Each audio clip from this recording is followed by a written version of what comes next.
بسم الله الرحمن الرحيم طويل الشوق يبقى في اغترابي فقير في الحياة من الصحاب ومن يأمنك يا دنيا الدواهي تدوسين المصاحب في التراب وأعجب من مريدك وهو يدري بأنك في الورى أم العجاب ولولا أن لي معنى جميلا لبعت المكث فيها بالذهب طويل الشوق يبقى في اغترابي فقير في الحياة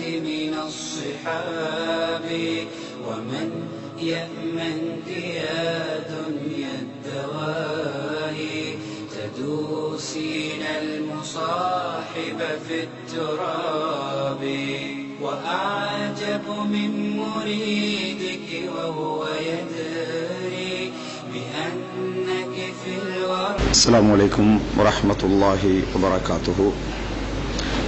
إن الحمد لله نحمده ونستعينه ونستغفره ونعوذ بالله من شرور أنفسنا ومن سيئات أعمالنا من يهده الله فلا مضل له ومن يضلل فلا هادي له وأشهد أن لا إله إلا الله وحده لا شريك له وأشهد أن محمدا عبده ورسوله فإن أصدق الحديث كتاب الله وخير الهدي هدي محمد صلى الله عليه وسلم وشر الأمور محدثاتها وكل محدثة بدعة وكل بدعة ضلالة وكل ضلالة في النار وبعد.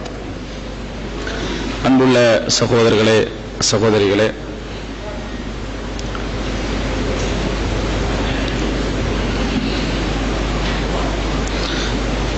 இன்றைய தலைப்பாக இஸ்லாமும் மரண தண்டனையும் என்கின்ற தலைப்பு எனக்கு தரப்பட்டிருக்கிறது.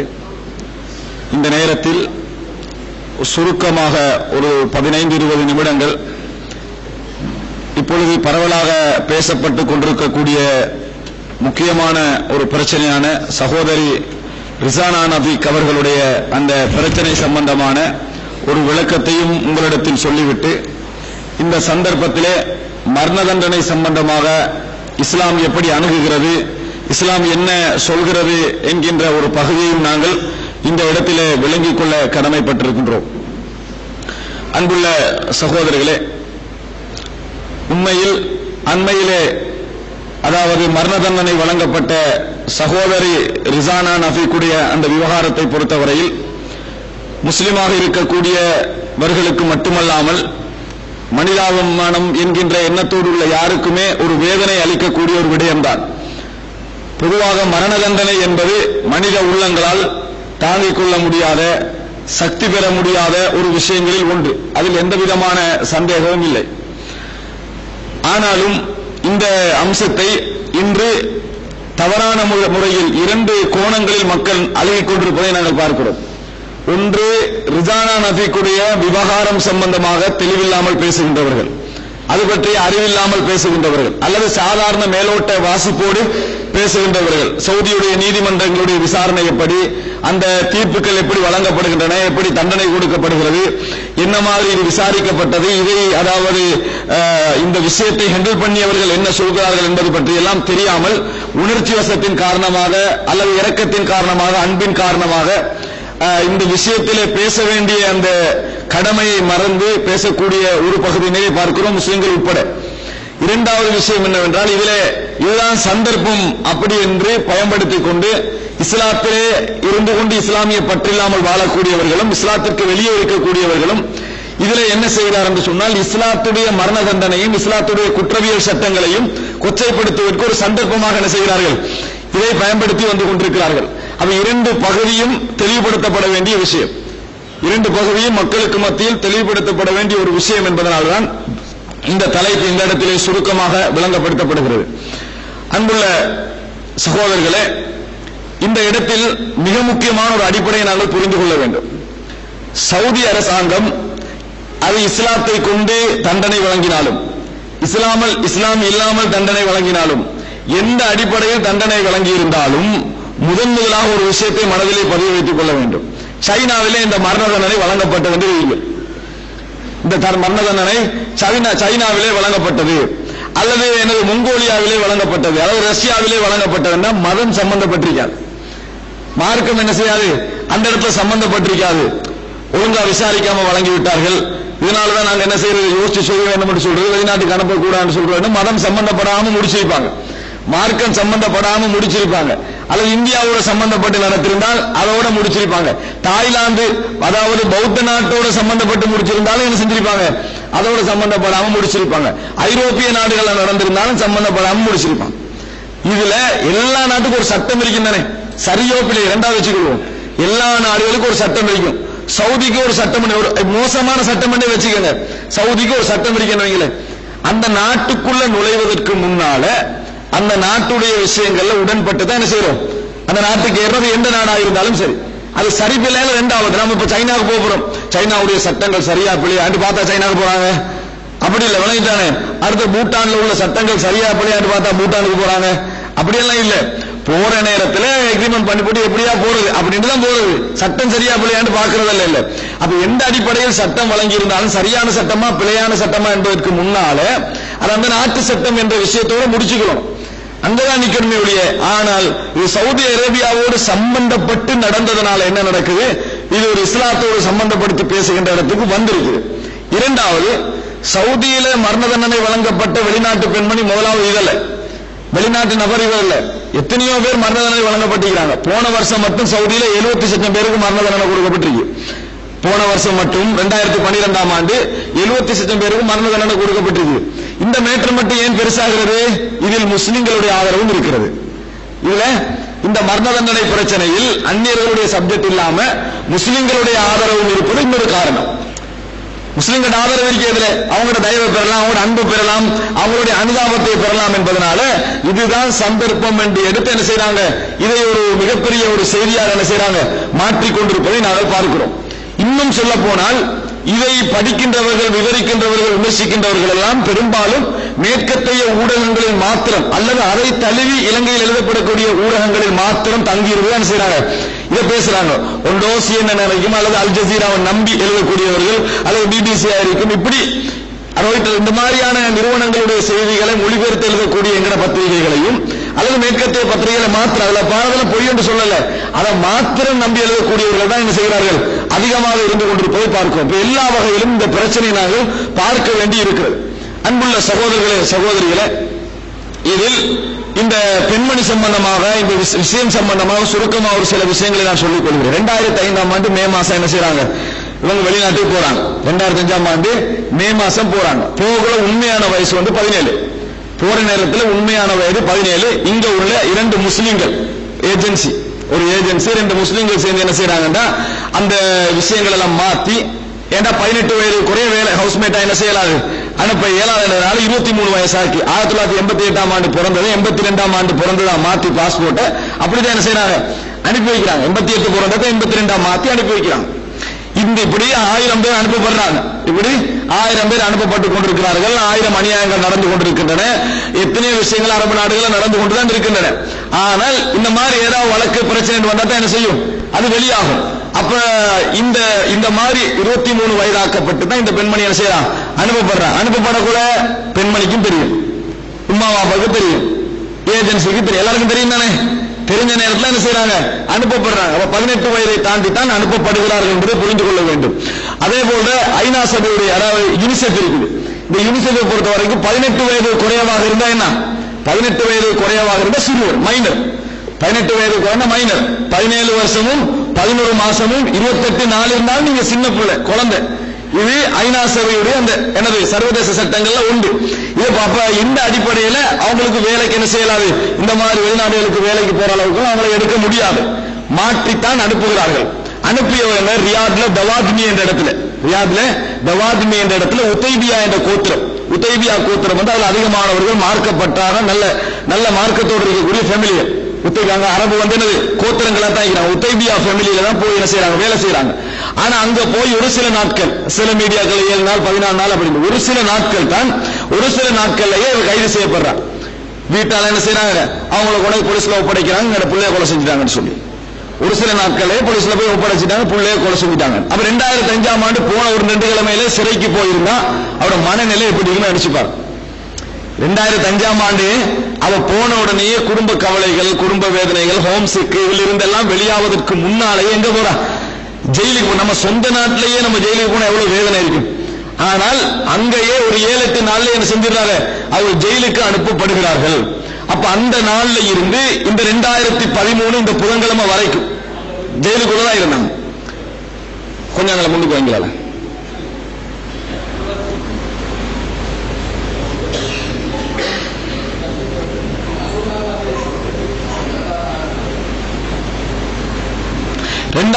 அப்ப 2005ஆம் ஆண்டுல இருந்து இந்த 2013 வரைக்கும் ஜெயில தான் இருந்திருக்கிறாங்க.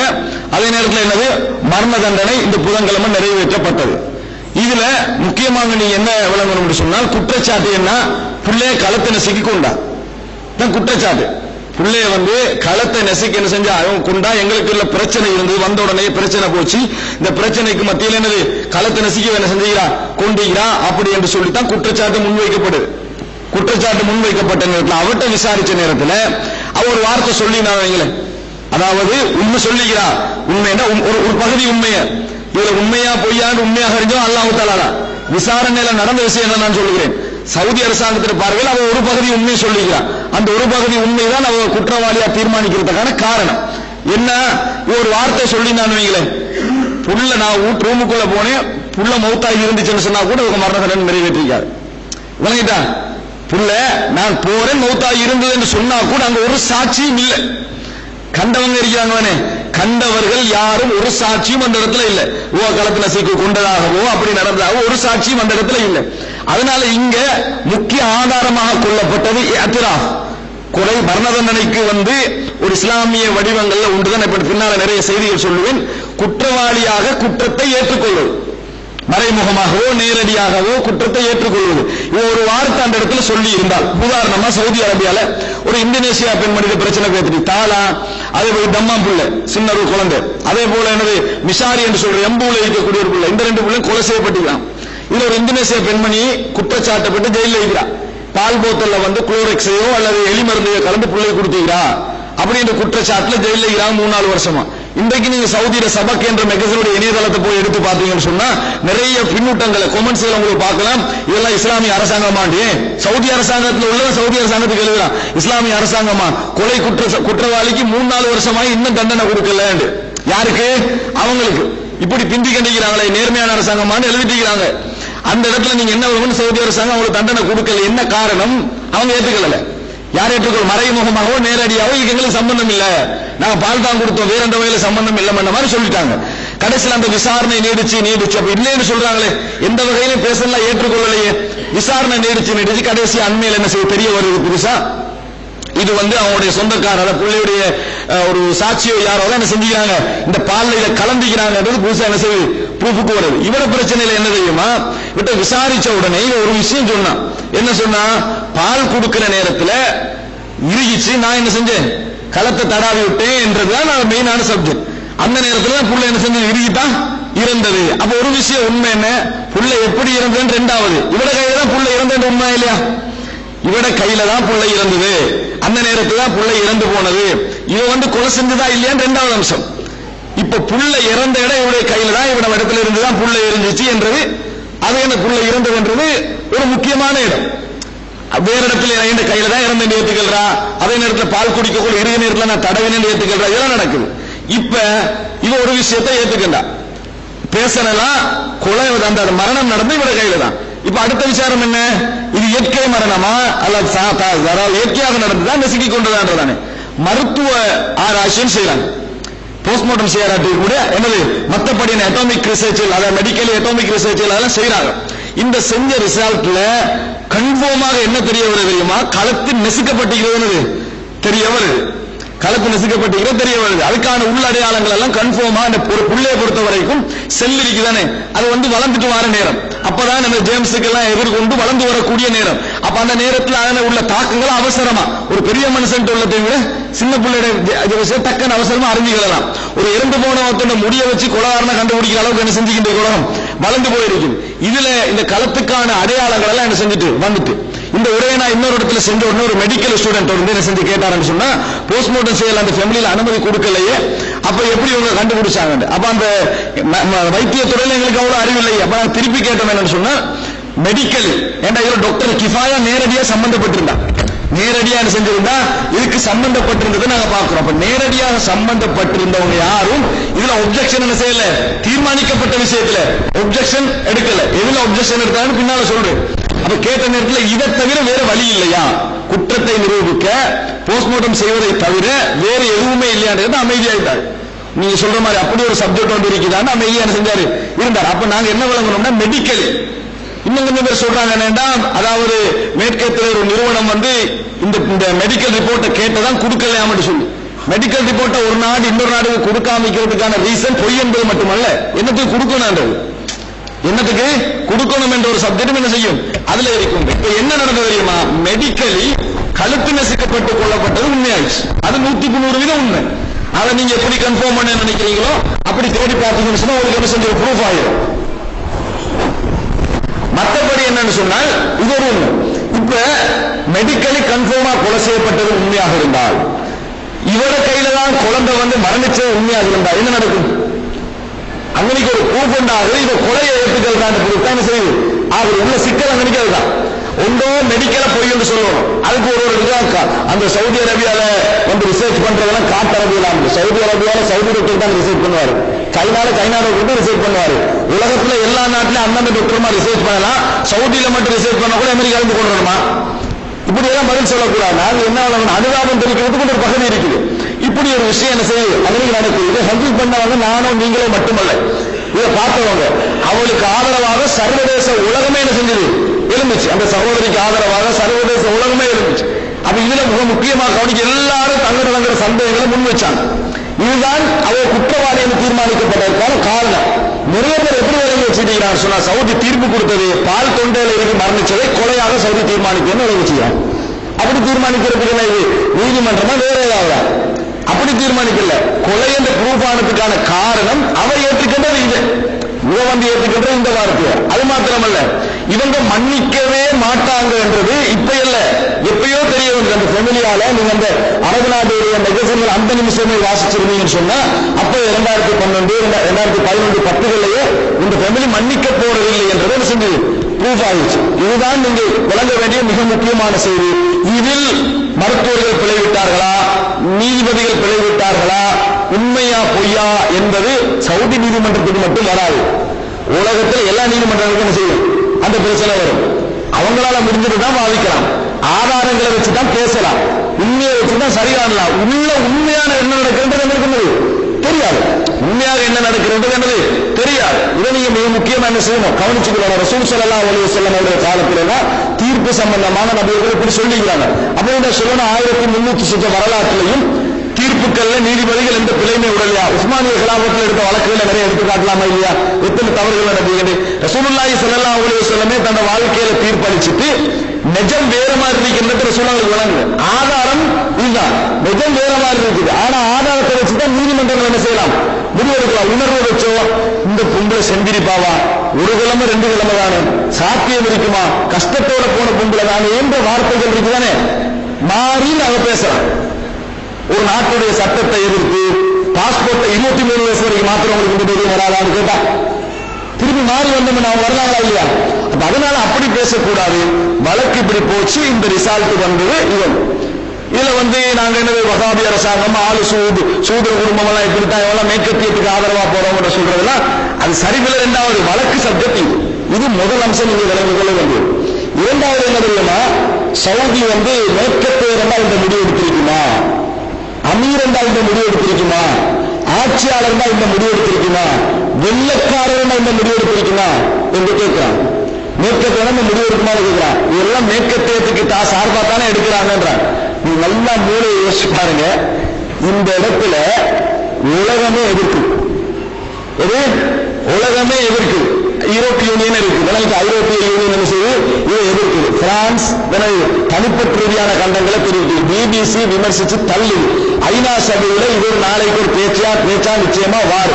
சர்வதேச சட்டங்கள்ல 18 வயதுக்கு மேற்பட்டவங்களை தான் தண்டிக்கணுமே ஒழிய 18 வயது குறைஞ்சவங்களை தண்டிக்க இயலாது. அப்ப ப்ரூஃப் ஆகி 17 வயசு, இஸ்லாமிய அடிப்படையில் 17 வயசு ஆகியாண்ட ரெண்டாவது. அரபு மாசம் தான் நம்ம பார்க்கணும். அந்த ரசூலுல்லாஹ் 63 வயசுன்னா என்ன? அரபு மாசத்துல 63 வயசு, மற்றதுல வந்து 62 61 வந்து. அப்ப அதனால இது அதெல்லாம் ஒரு அம்சம். இது இப்ப தண்டிக்கலாமா இல்லை அப்படியெல்லாம் உலகம் எதிர்க்கு. யூனிசெஃப் பகுதி, அதாவது இன்டர்நேஷனல் லோவுக்கு எதிராக சவுதியை சைன் பண்ணிக்கல. தண்டிப்பதாக இருந்தால் எனது 18 வயசுக்கு மேற்பட்டவங்களை தான் தண்டிக்கணும் சைன் பண்ணிக்கணும். அப்படி இருந்து கூட அது இலங்கையில அந்த குறிப்பிட்ட இந்த மாதிரி மோசடி செஞ்ச பாஸ்போர்ட் மோசடி செஞ்சவங்களை சிறையில் அடைச்சு அதுக்கான 60,000 தண்ட பரிகாரம் எல்லாம் அதுக்கு வாங்கப்பட்டு எல்லாம் இங்க நடந்தது. 2005 நடந்து வர விஷயங்கள்.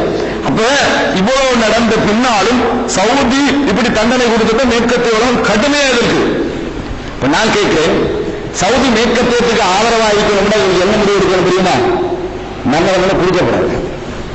என்ன செய்யக்கூடாது? மரண தண்டனை கொடுக்காம இருந்தா தான் அமெரிக்கா கை கொடுக்கும்.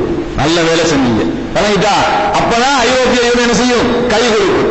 அப்பதான் ஐநா சபை அனுப்பிச்சுக்கொள்ளும். அப்பதான் பிரான்ஸ் கை கொடுக்கும். மரண தண்டனை கொடுத்தா மேற்கத்திற்கு சார்பாக முடிவு, மேற்கத்தியத்துக்கு சார்பான முடிவுன்றாங்களே. இதுல ஒரு வெள்ளக்காரனை கண்டிச்சா கூட பரவாயில்ல, இந்த அளவு பெருசாகிக்காது, இந்த அளவு விமர்சனமா வந்திருக்காது, இந்த அளவு விமர்சனமாக வந்திருக்காது என்பதை புரிந்து கொள்ள வேண்டும்.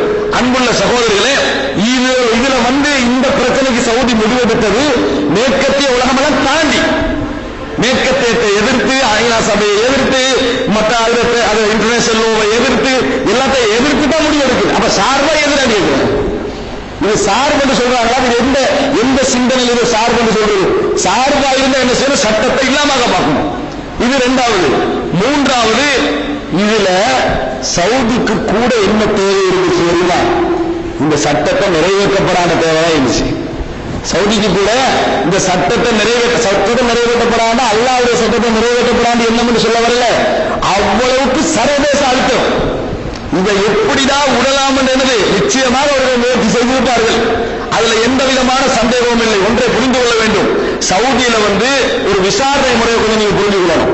ஆரம்ப கட்டமாக 3 பகுதிகளாக நீதிமன்றங்கள் விசாரிக்கப்படும். ஒன்று அல் மஹாக்கிமுல் இப்திதாயியா, ஊர் கோர்ட்டுகள் இருக்குது. அந்த கோர்ட்ல விசாரணை நடக்கும். 3 நீதிபதிகள், 3 நீதிபதிகள். ஒரு நீதிபதி விசாரிச்சு முடிய அடுத்த நீதிபதி என்ன செய்வாரு? அதை விசாரிப்பாரு. 3ஆம் நீதிபதி விசாரிப்பாரு. உடன்பாடு முரண்பாடுகளை பார்க்கறதுக்கு, ஒரு முடிவு போறதுக்கு. அதுக்கு பின்னால மேலுக்கு போகும். அதுக்கு பின்னால கடைசியா மஜ்லிஸுல் கலாயில் ஆளாவுக்கு போகும், ஆக உயர்ந்தடத்துக்கு. அங்கிருந்து ஒரு முடிவு வரும். கையெழுத்து தம்மீஸ் அப்படி பிரிச்சு 13 நீதிபதிகளுடைய விசாரணை முடியணும். எந்த பிரச்சனையா இருந்தாலும் சரி. இந்த குற்றவியல் செக்ஷன்ல 13 நீதிபதிகளுடைய விசாரணை முடிஞ்சு குற்றவாளி என்று 2006 தீர்மானிக்கப்பட்டாச்சு. இப்ப இல்ல, ஒரு குற்றவாளி என்று சவுதி அரசாங்கத்தில் தீர்மானிக்கப்பட்டால் 3 மாசத்துல தண்டனை நிறைவேற்றும். சவுதியில 3 மாதங்களில் தண்டனை நிறைவேற்றப்படும். 3 மாதம் வரைக்கும் என்ன நடக்கும்? யார் இந்த பிள்ளையில உரிமை படைச்சாங்களோ, யாருடைய பகுதியில் கொல்லப்பட்டிருக்கிறது அவங்கள்ட்ட போவாங்க. மன்னிப்பு பரிகாரம், இவ்வளவு காலம் மன்னிச்சிருங்க, இவ்வளவு காலம் மன்னிச்சிருங்கன்னு சொல்லி என்ன செய்வாங்க? கேட்பாங்க 3 முறைக்கும். இந்த 3 முறைக்கும் அது சரிவராது விட்டால் 3 மாசத்துல மரண தண்டனை என்ன செஞ்சிடும்? நிறைவேற்றப்பட்டு மறந்துடக்கூடாது. இது 7 வருஷம். விளையிட்டா 7 வருஷம் ஏன் போச்சு? அப்ப புரிஞ்சுக்கணும். என்ன தெரியுமா? 7 வருஷம் சிறையில வாடிக்கிறாங்க. பாத்தீங்களா? 7 வருஷம் சிறையில இருந்து போட்டு மரண தண்டனை கொடுத்து யாரு 7 வருஷம் வச்சது? 7 வருஷம் ஏன் லேக்குது? மரண தண்டனை என்று தீர்மானிக்கப்பட்ட பின்னால இலங்கை கவர்மெண்ட்டுக்கு வேணுமென்றால் மாத்திரலாம், இந்திய கவர்மெண்ட்டுக்கு வேணுமென்றா மாற்றலாம், ஐரோப்பிய கவர்மெண்ட்டுக்கு மாற்றலாம், அமெரிக்கா கவர்மெண்ட்டுக்கு மாற்றலாம், சைனா கவர்மெண்ட்டுக்கு மாற்றலாம், சவுதி கவர்மெண்ட் மாற்ற இயலாது. அதை விளங்கிக் கொள்ளணும். அதாவது நீதிமன்றங்களால இது தீர்ப்பளிக்கப்பட்ட இங்க நீதிபதியே மாற்றலாம். விளங்கிட்டா? அங்க நீதியா மாற்றவே இயலாது. அந்த இடத்துல என்ன எழுதப்பட்டாச்சு என்று சொன்னால், ஒரு குற்றவாளி எழுதப்பட்டாச்சுன்னா மீள் பரிசீலனை அதை பரிசீலிக்கல. குற்றவாளி கன்ஃபார்ம் எல்லா வகையிலும் 13 நீதிபதிகள் சேர்ந்து முடிவெடுத்தாச்சு. மீள் பரிசீலனை எதுக்கு வரும்? சாட்சி ஏற்படுத்த முறையில் பிழையாக இருந்தா அப்படி இப்படி பிள்ளை என்ன வரும்? சும்மா மீன் பரிசீலனை என்ன செய்யாது? குற்றவாளி இல்லாம நடக்காது. இது குற்றவாளியா இல்லையான்றது அல்லாஹ்வுடைய விஷயம். நீதிபதி தீர்ப்பு சொல்ற நீதிமன்றத்தில் 7 வருஷம் பிந்துதல் ஏன் தெரியுமா? இது கலரத்துக்கு பரிகாரத்தை கொடுத்து அனுப்பி விடுறதுக்கு சர்வதேச அழுத்தத்தில் சவுதி தப்புறதுக்கு என்ன நடந்தது? சவுதி மன்னர் அதாவது கிட்டத்தட்ட அந்த 3 மில்லியன் 30 லட்சம் ரியால் என்ன செய்யறாரு? பேசுறாங்க குடும்பத்தோட. உங்களுக்கு விளங்குங்க, பரிகாரமாக சவுதியில 1,10,000 தான் கொடுப்பாங்க ரியால். பரிகாரம் ஒரு நபர் ஆணாக இருந்தால் என்னது 1,10,000 தான் பரிகார பணம். இதுல எத்தனை பேசுறாரு? அரசாங்கத்தால இலங்கை அரசாங்கம் கொடுக்குமா அல்லது அந்த பெண் சைடால கொடுக்க இயலுமா அல்ல ஏழுமா? யாராலும் கொடுக்க முடியாத அனுதாபங்கள் தெரிவிக்கிறவங்க சேர்த்தாலும் கொடுக்க முடியாத 30 லட்சம் ரியாலை மன்னர் வழங்க முன்வாராரு. அப்ப நடக்கவில்லைன்னு சொல்லட்டும், முன்வாராரு. இந்த அதாவது இலங்கையிலே ஜனாதிபதி 2 முறை பேசுறார். வழங்கிட்டா 2 முறையில தலையிட்டார். எனது மகளாக நினைச்சு விடுதலை செய்யுங்க சொன்னார். எனக்கு மகள் இல்லை என்றாரு. இதுல உண்மை வழங்கிட்டா இவ்வளவு நடந்து ஏன் அது நடக்கல? அங்க வந்து அப்ப சவுதிக்கு இறக்கம் இல்லை. எனக்கு ராயலுக்கு இறக்கம் காட்டுற விஷயத்துக்கு யார் இறக்கம் காட்டணும் தெரியுமா? அந்த பெண் சைட்ல இறக்கம் காட்டணும். அவங்க பெண் சைட்ல இறக்கம் காட்டு அந்த பகுதியை நான் சொல்றேன். 2வதாக இதை விசாரிச்சது யாரு? அன்றைக்கு வெளிவிவகார அமைச்சராக இருந்த நாயிப் அமீர் நாயிப் என்றவர் தான் என்ன செய்யறார்? நாயிப் பின் அப்துல் அசீஸ் இளவரசராக இருந்தவர். இவர் தான் என்ன செய்ய விசாரிச்சாரு. குற்றவியல் செக்ஷன் அவரை கைதாகிக்கும். அவரே மௌட்டிப்பார். அவர் என்ன தண்டனை கொடுக்க முடியும்? அவர் மௌட்டிப்பார். மகன் தான் என்ன செய்யறாரு? அதை ஹேண்டில் பண்ணிக்கிறாரு. அப்ப வந்து சல்மான், இப்ப அதை இளவரசராகிற சல்மான் என்ன செய்யறாரு? நேரடியா பேசுறாரு. அந்த குடும்பத்தோட பேசி, அதாவது இங்கிருந்து மஷ்ஹூர் போன்ற தலைவர்கள் எல்லாம் போய் அங்க பேசின நேரத்துல உத்தைபியா தொழிலோட போய் பேசுறாங்க. குடும்பத்துல போய் பேசுறாங்க. பேசுற நேரத்தில் அந்த குடும்பத்துக்கு சொல்றாங்க, அந்த அதாவது உங்களுக்கு நான் எல்லா விதமான பரிகாரமும் சில ஏற்பாடுகளையும் செஞ்சுதாரன்னு சொல்றாங்க. முக்கியமான ஏற்பாடு நிறைய செய்யறதுனா நாங்க எங்களோட குழந்தைக்கு சமனாக எதையும் எடுக்க மாட்டோம். எந்த பரிகாரமும் நாங்க எடுக்க மாட்டோம். நம்ம முயற்சி செய்யலையா? எப்படி ஒரு முயற்சி?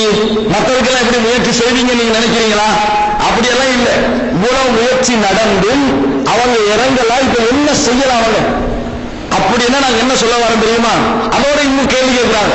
இந்த சவுதியில எல்லா சட்டமும் சரியாவா செய்யும்? சரி, நான் கேட்கிறேன். ஒருத்த சுபம் தொழுறான் இல்ல, நுகரும் தொழுறான் இல்ல, அசரும் தொழுறான் இல்ல, ஒருத்த மகரிப் தொழுறான். இவர் என்னமோ 5 நேரம் தொழுற மாதிரி இந்த மகரிப் இல்லாம ஆக்குறா. 3 கூட்ட பார்க்கணும் சொல்லிய மகரிபை இல்லாம ஆக்குறது இல்ல. அப்ப நான் கேட்கிறேன், சவுதியில 50 வீதமே நடைமுறைப்படுத்தலன்னு வைக்கல. அதை நான் வழங்கப்படுத்துறோம். நடைமுறைப்படுத்தலன்னு வைக்கல. ஏதாவது சட்டத்தை சவுதி செய்யணுமா இல்லையா? ரோமன் டச்சு சட்டத்தை செய்ய சொல்றீங்க. நாட்டுக்கு சட்டம் இருக்கணுமே. குப்பை ஊழமனே வைக்கல. ஏதாவது சட்டம் செய்ய. என்ன சட்டத்தை செய்யறது? இஸ்லாத்தை வச்சு ஓரளவு செய்யறா நம்ம நினைக்கணும். என்ன செய்ய சொல்றீங்க? சவுதி ஆட்சி கிலாபத்தான் இருக்கிறாங்க. சரி, சவுதி ஆட்சி கிலாபத்தில் அப்ப என்ன செய்ய சொல்றீங்க? எடுத்து அப்படியே முர்ஷித கையில கொடுத்துட்டு போகணும்ன்றீங்களா? விளையாட்டா நீங்க தான் கலிப்பா நான் கட்டுப்படுறேன் அப்படியே செய்ய சொல்றீங்க. அப்ப யாரு துருக்கியில கையில கொடுத்துட்டு போகணும்ன்றீங்க? என்ன செய்ய சொல்றது? கிலாபத்தில் என்ன செய்யறது? அல்ல சவுதி மன்னர் நான் இப்ப கலிபாவாக எல்லாரும் பையத்தை செய்யணும்னு சொல்றீங்களா? அல்லது ஆட்சியில் அவர் இறங்கிட்டு நான் இப்போ வந்து மன்னர்ல இருந்து இறங்கிட்டேன், கலிபாவை செலக்ட் பண்ணுங்க. யார் செலக்ட் பண்றது? நாங்க போவோமாங்க? பேசக்கூட என்ன செய்யணும்? விமர்சிக்கின்ற சவுதியை விமர்சிக்கணும். விமர்சிக்கப்படாத நாடு அல்லது மதீனாவோ மக்காவோ ரசூலுல்லாஹ் ஆட்சியோ அல்ல. விமர்சிக்கிற நேரத்தில் நேர்மையா இருக்கணும். என்ன செய்ய சொல்றோம் என்ன செய்யணும்? நேர்மையா இருக்கணும். விமர்சிக்கவே கூடாது ஒரு குரூப் இருக்குது. அந்த இடத்துக்கு நாங்க வரல. விமர்சிக்க வேண்டியதை விமர்சிக்கத்தான் வேணும். ஆனால் விமர்சிக்கிற நேரத்தில் என்ன செய்யணும்? ஒரு நியாயம், அதை பற்றிய முழுமையான அறிவு, வாசிப்பு என்ன செய்யணும்? இருந்துதான் அதை விமர்சிக்கணும். அப்படியே முழுமையா ட்ரை பண்றாங்க. சரி வரல. சரி வராத நேரத்தில் தான் இந்த மரண வரவு நிறைவேற்றப்படும். இன்னொரு விமர்சனம் எது? அந்த தாய்க்கு இறக்கம் இல்லையா? கொஞ்சமாவது இறங்கக்கூடாதா? அன்பு இல்லையான்னு கேட்கிறாங்க. நான் கூட என்ன சொன்னா, குழந்தை எங்கேயோ இருந்து மரணிக்கிறது ஒன்று, வீட்டில கொண்டு வந்து உடனேயே பிள்ளையை கவனிக்கத்தானே கொண்டு இருப்பாங்க. பிள்ளையை கவனிக்கத்தானே கொண்டு இருப்பாங்க. கவனிக்கத்தான் கொண்டாங்கன்னு விளங்கப்படுத்துறேன். அவங்களுக்கு வந்த உடனேயே 7 நாள் ஒரு பிள்ளை மௌத்தாகும். அவங்க சரியா பிள்ளை அவங்க 100% கொலை செஞ்சு நம்புறாங்க. பிள்ளைய களத்து நசுக்கு தான் கொலை செஞ்சு நம்புறாங்க. அவங்களுக்கு இன்னொரு குழந்தை இருக்குது, சுகவீனமான குழந்தை. சுகம் இல்லை. சவுதியிலேயே ட்ரீட்மெண்ட் செய்யலாது. சவுதியிலேயே ட்ரீட்மெண்ட் செய்யலாது. தனது ஆரோக்கியமான ஒரு குழந்தையை மரணித்த அந்த பாதிப்பு அந்த பெண்மணியை மன்னிக்க விடுவதில்லை.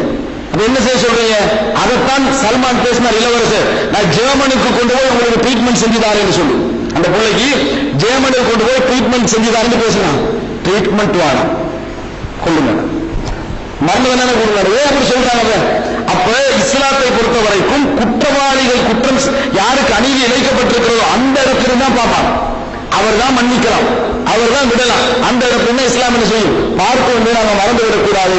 வீட்டுக்கு போய் பேச அந்த கோத்திர தலைவர்களோட தான் பேச. இலங்கை ஒழுங்கா முயற்சி எடுக்கலையா? இலங்கை ஒழுங்கா முயற்சி எடுக்கலைன்னு சொல்றாங்க. கோட்டா எல்லா இடத்துக்கும் போய் சப்போஸ் விடுதலை செஞ்ச ஒரு குரூப் என்ன பேசிக்க தெரியுமா? சர்வதேச அழுத்தங்கள் தாங்களுக்கு சர்வதேச அழுத்தம் வந்தா விட்டுருவாங்க. எந்த இஸ்லாமிய ஆட்சியை செய்யறாங்கன்னு மாறி பேசிக்கலாம். எல்லாம் எப்படி வந்தாலும் அடி வழங்கிட்டா இப்படி சொல்லியிருக்காங்க. இன்னொன்று விளங்கிக் கொள்ள வேண்டும். இந்த 8 வருஷம் விட்டாங்களே, இதுல இது ஒரு சர்வதேச அழுத்தத்துக்கு தான் விட்டாங்க. சவுதி அரேபியாவில் ஒரு முக்கியமான அமீருக்கு மரண தண்டனை கொடுக்கப்பட்ட இடத்துக்கு வந்துச்சு. விளையாட்டா ஹதீப் நாயிப் இப்னு சவுத் இப்னு அப்துல் அசீஸ் என்று சொல்லக்கூடிய அவர் இளம் வயசுல இருந்தவர். அப்ப வந்து 18 வயது அமீரா இருக்கக்கூடியவர். இவர் என்ன செய்யறாரு சொன்னால், அதாவது சுலைமான் அல் காதி என்று சொல்லக்கூடிய ரியாதுடைய காதியுடைய மகன் முன்பு அப்படி என்றவர் என்ன செய்யறாரு, ஒரு சின்ன பிரச்சனையில ஷூட் பண்ணி கொண்டுறாரு. இவர் அமீர் ஷூட் பண்ணி கொலை செஞ்ச உடனே போலீஸ் இவரை கைது செய்ய அமீரையா கைது செஞ்சு கொண்டு போ. 2004ஆம் ஆண்டு நடந்த சம்பவம். 2004ஆம் ஆண்டு தீர்ப்பு வந்த சம்பவம். கொண்டு போனா இதை விட டபுள் மடங்கு பரிகாரம் பேசிட்டாங்களா இல்லையா? இதை விட டபுள் மடங்கு பரிகாரம் பேச உரிமைக்கு, பரிகாரம் பேசுறதுக்கு யாருக்கும் உரிமைக்கு. இவர் வந்து என்ன செய்யறாரு, கெஞ்சிறாரு. மரணவர்களை கன்ஃபார்ம் ஆயிடுச்சு விசாரணையில. நீங்க நினைச்சு பாருங்க, நம்ம நாடு மற்ற நாடு கண்டா மரண தண்டனை விசாரணைக்கே வராது. முதலாவது அதுக்கு முந்தைய வேலையெல்லாம் நடந்து முடிஞ்சிடும். விசாரணைக்கு வராது. மரண தண்டனை தீர்ப்பு வரவே வராது. மரண தண்டனை தீர்ப்பு வரையாது. இந்த பகுதியில் பகுதி நாய்க்கு சொல்றேன், தீர்ப்பு வரையாது. தீர்ப்பெல்லாம் வந்த பின்னால் குடும்பமாக சேர்ந்து கிட்டத்தட்ட 9 மாசம் தான் அவகாசம் கொடுத்தாங்க. 27-8 வருஷம். அதுக்கு 9 மாசம் 3 மாசத்தை விட கூடிச்சு. வளர்ந்த 3 மாசம் ஒரு 6 மாசம் கூடிச்சுன்னு வைங்க. மன்னர் வெள்ளியனுக்காக வேண்டிய கூடிச்சுன்னு வைங்க. 9 மாசம் அதுக்கான முயற்சி நடந்தது அந்த சுலைமான் அல் காதியா. ஆனா அந்த காலி ஒரு முடிவில் இருந்தார். என்ன தெரியுமா அந்த நீதியரசர், இதுல நான் வழுக்கினால் அவருக்கு மன்னிக்கிற எண்ணங்கள்லாம் வந்திருக்கலாம். இதுல நான் வழுக்கினால் உள்ளுக்கு அழுத்தம் கொடுத்து வழுக்கிட்டாங்க, அப்படி என்ன செய்யும் பேர் வரும். அதனால அவர் உறுதியாவே நின்றாரு, மரண தண்டனை தான் சொல்லி. அப்ப என்ன செய்யறாரு, அந்த நேரத்தில் ரியாதுடைய கவர்னராக இருந்த சல்மான் இவரை கூப்பிடுறாங்க. யாரு? இந்த அபு தமீம் கூப்பிடுறாங்க சுலைமான. அபு தமீம் சுலைமான கூட்டம் வரல வீட்டுக்கு. 2ஆம் முறை கூப்பிடுறாங்க, அவர் வரல, போகல. 3ஆம் முறை கூப்பிட்ட உடனே ஏதோ கட்டுப்பட்டு போறாரு. அப்ப அவர் சொல்றாரு, நாங்க அவர்கிட்ட கெஞ்சுறது பேசுறது எல்லாம் அரச பரம்பரைன்றதுக்காக பேசல, எங்களோட சகோதரத்துக்காக வேண்டி எப்படியாவது என்னது எல்லாருக்குள்ள உரிமை எங்களுக்கு இருக்க ரைட், அந்த ரைட்டை தான் நாங்க பேசுறோம். உங்களுக்கு நாங்க 50 லட்சம் ரியால் பரிகாரமா தரோம். ஃபெமிலியா எப்படின்னா 50 லட்சம் ரியால் பரிகாரமா தரணும். அவர் விரும்பினார் என்ன தெரியுமா, 50 லட்சம் ரியால் அல்ல, களத்தடி கொண்டு எடுத்தாத்தான் நீதி என்ன செய்யும் இந்த நாட்டில். உலக இன்றைய காலத்துல இந்த லெவலுக்கு நீங்க எந்த அரசாட்சியும் காண மாட்டீங்க. அவங்களெல்லாம் பிள்ளைகள் தவறுகள் மோசமான விஷயங்கள் இருக்கலாம், ஒரு அளவுல இந்த அளவுக்கு என்ன செய்ய மாட்டீங்க, காண மாட்டீங்க. கடைசியில் எல்லா பேச்சுவார்த்தைகளுக்கு பின்னாலே உங்களோட குடும்ப ஆலோசனை எடுக்கப்பட்டு களத்தை எடுக்க முடியும். ரியாதுல வந்து என்னது ஒரு பல்கலைக்கழகத்துக்கு முன்கால அந்த மரண தண்டனை நிறைவேற்றப்படுறாங்க, கொண்டு வராங்க. அந்த இடத்துக்கு அமீரை கொண்டு வந்து இறக்கிட்டாங்க.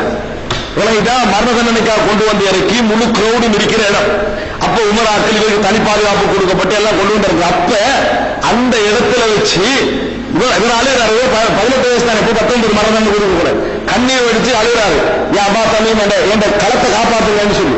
ஏன்னா அவர் மட்டும் காப்பாற்றலாம், முன்னால் அவருக்கு மட்டும் ஒரு முகத்தை பார்க்கலாம், மூடிடுவாங்க. அப்புறம் ஏன்னா மூடி வேறொரு ஆளை கொண்டுட்டாங்கன்னு சொன்னா அதனால ஆளை காட்டுவாங்க. அவருக்கு முன்கால வச்சு என்ன செய்வாங்க, வெட்டுவாங்க.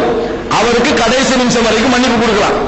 அப்ப இவர் என்ன செய்யறாரு, அந்த இடத்துல இவ்வளவு அழுத்தங்களுக்கு மத்தியில இவ்வளவு, அதாவது இவ்வளவு பவர்ஃபுல்லான இதெல்லாம் நடந்தும் இங்க விளங்கணும் என்ன தெரியுமா, இந்த இடம் வரை வரைக்கும் வந்துச்சு. ஒன்னும் செய்ய அந்த நாட்டு மன்னர்களே விரும்பினாலும் அவங்களுக்குள்ளே சிஸ்டம் போட்டு காப்பாற்றுவோம் நினைச்சாலும் அவங்க ஒன்னும் செஞ்சுகளை கட்டமைக்க நீ விளங்கிவிடணும்.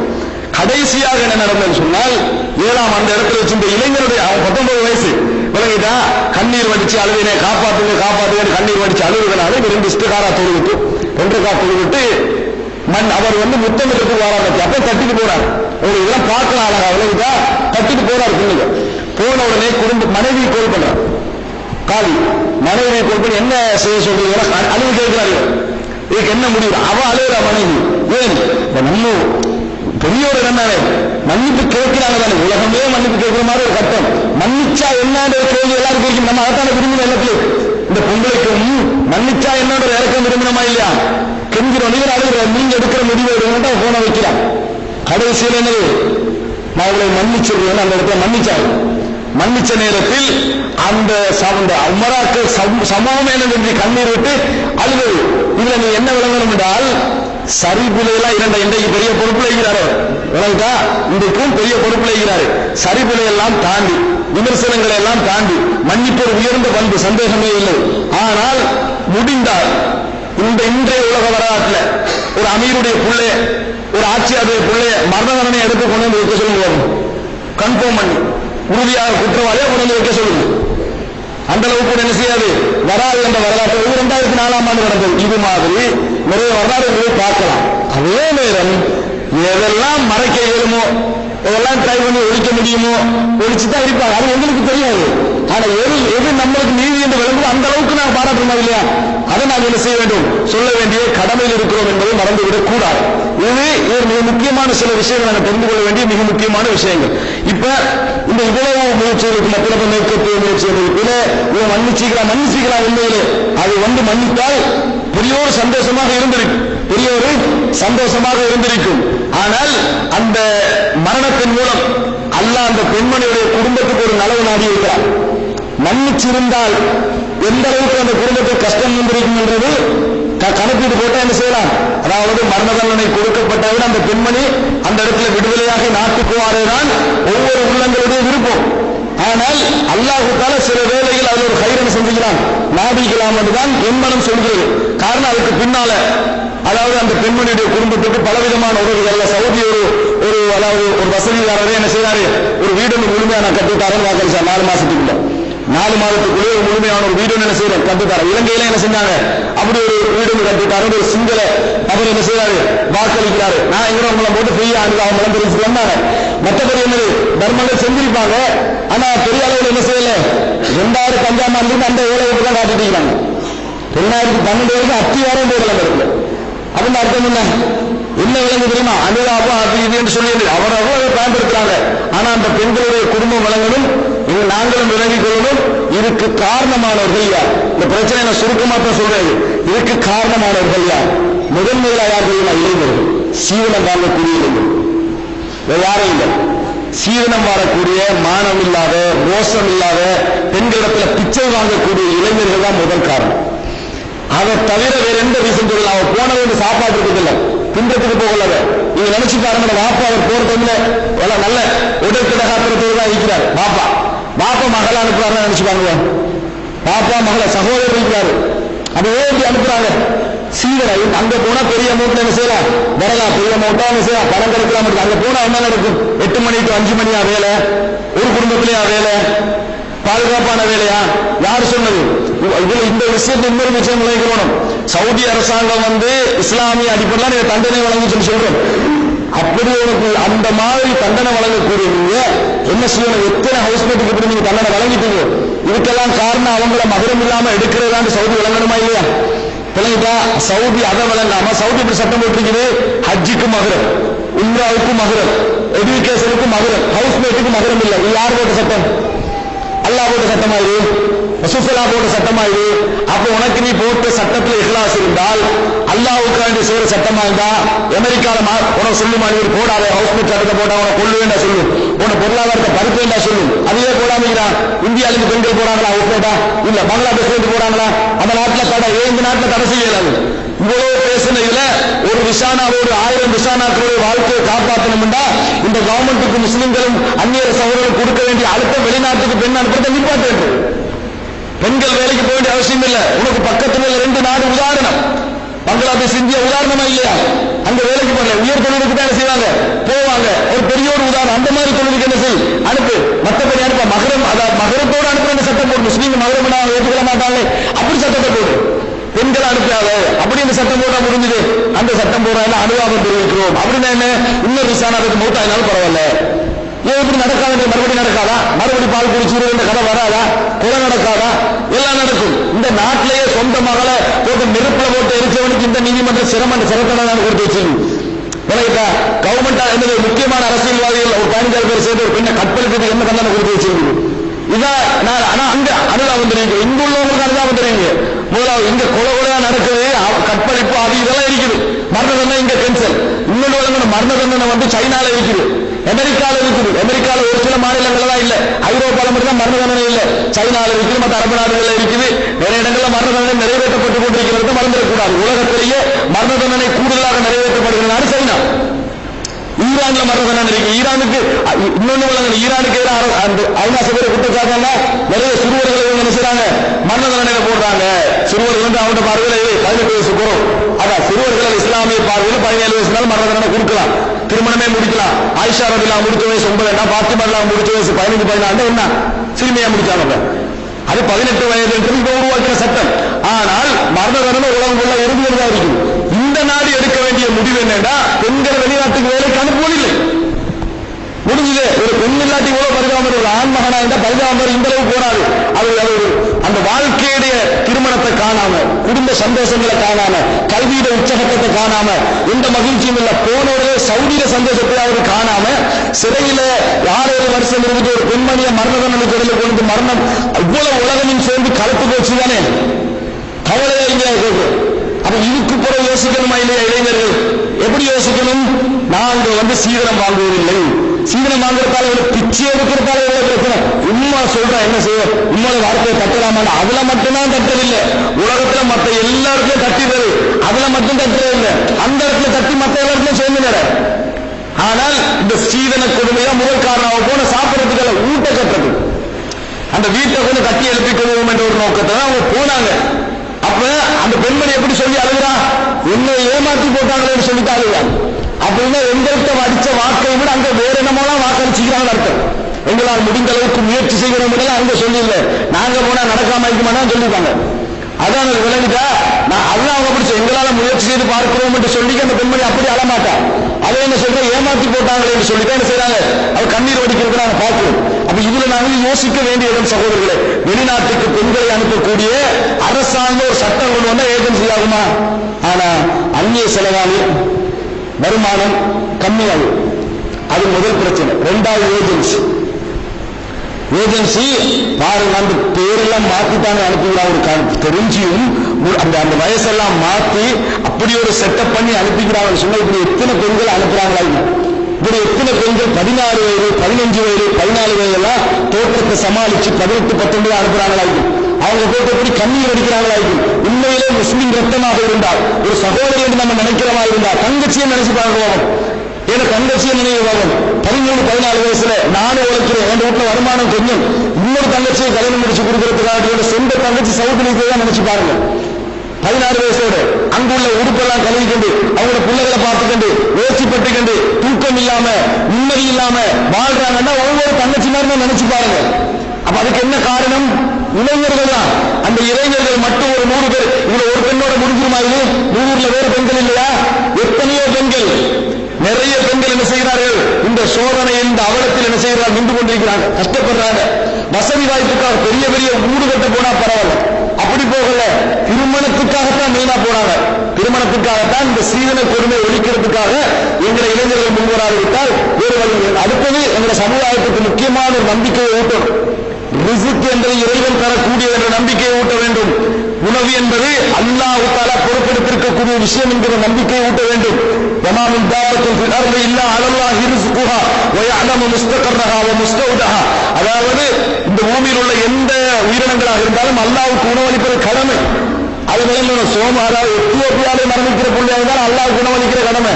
அங்க மரணிக்கிறதா இவன் தான் காட்டி கண்டிக்கிறான். கொடுமையையும் கொடூரத்தையும், அதாவது சுகாதாரமற்ற சூழலையும் வறுமையை அவன் தான் ஏற்படுத்தி கண்டிக்கிறான். அது வளர்ந்து வரக்கூடிய நாடு, அங்க பஞ்சமெல்லாம் இல்ல, வளர்ந்து வரக்கூடிய நாடு என்று அங்க உள்ளவங்களுக்கு தெரியும்.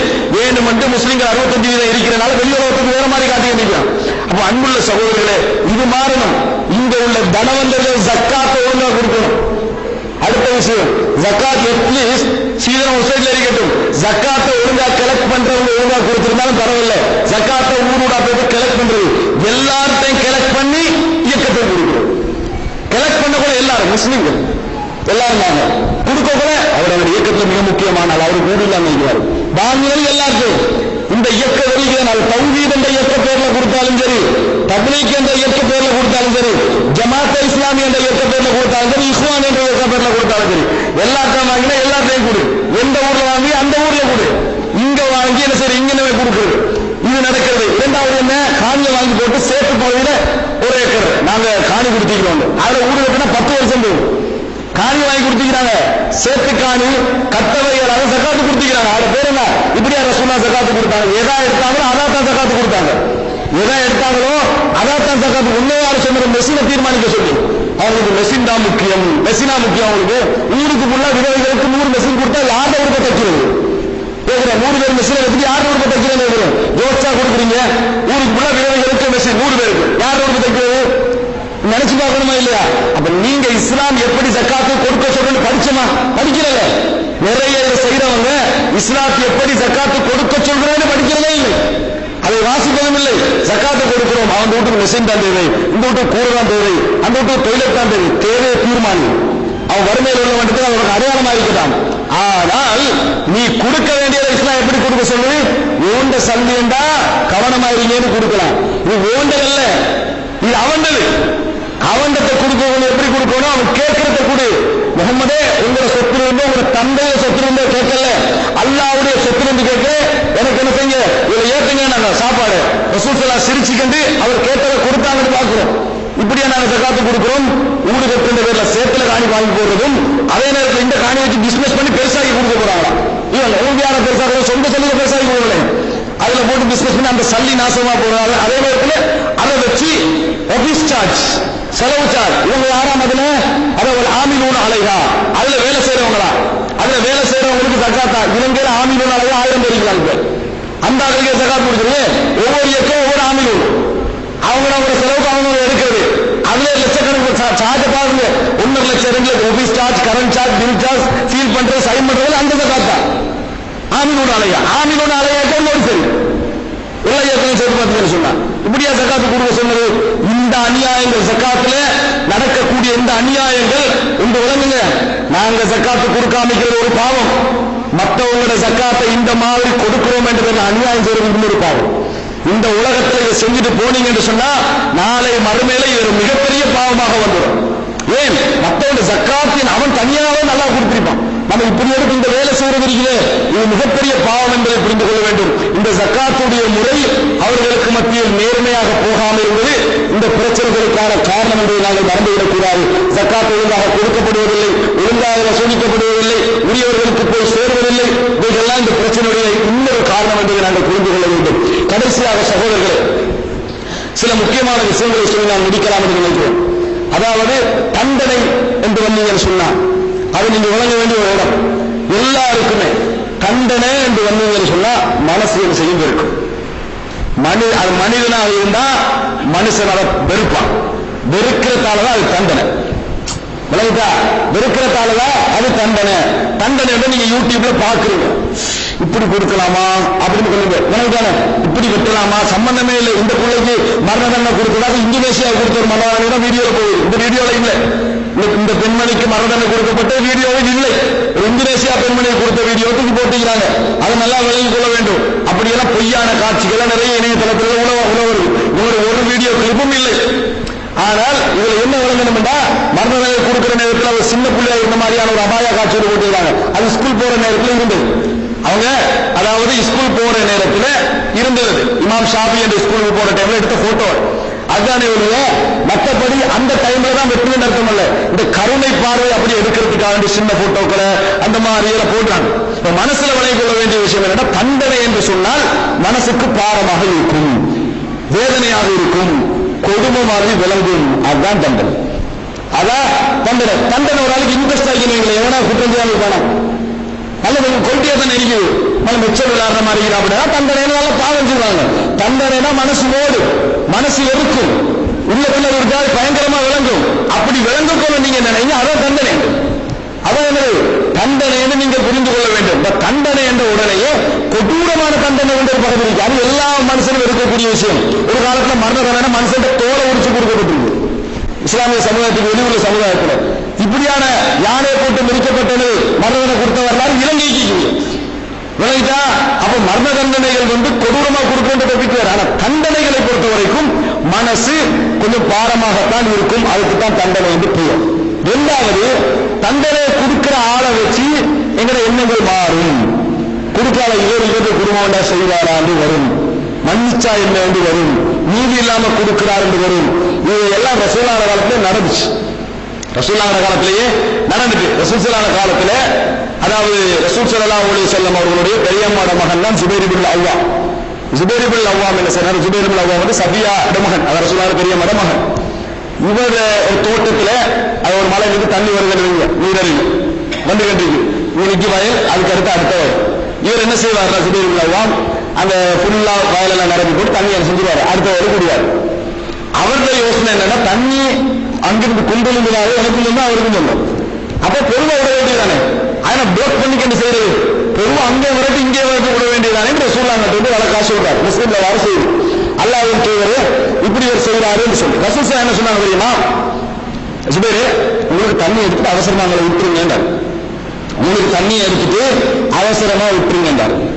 என்ன சொன்னாரு? அந்த நபித்தோழர் அன்கான இப்னு அன்னத்து பெரியம்மட மகள் என்று சுட்டியா அந்த தீர்ப்பு சொன்னீங்க. யாருக்கு இது? யாரு? அல்லாஹ்வுடைய தூதர், நீதிக்கு சொந்தமானவர், நீதிக்கு முன்மாதிரியானவர். தீர்ப்பு வழங்குற டைம்ல ஒரு சைட்டுக்கு சார்பா இருந்தா மனுஷன் உள்ளம் அதுக்கு எதிராக யோசிக்கும். அதான் உலகத்துல இயல்பான ஒரு விஷயம். அதனால்தான் இமாமுன் ஆதி நாளை மறுமையில நிழல் கொடுக்கப்படுகின்றவர்ல யார் வருவாரு? நீதி வழங்கினவர் வரமாட்டாரு, மன்னராக இருந்து கொண்டு நீதி வழங்கினவர் வருவார். சும்மா நீதி வழங்குறது தானே.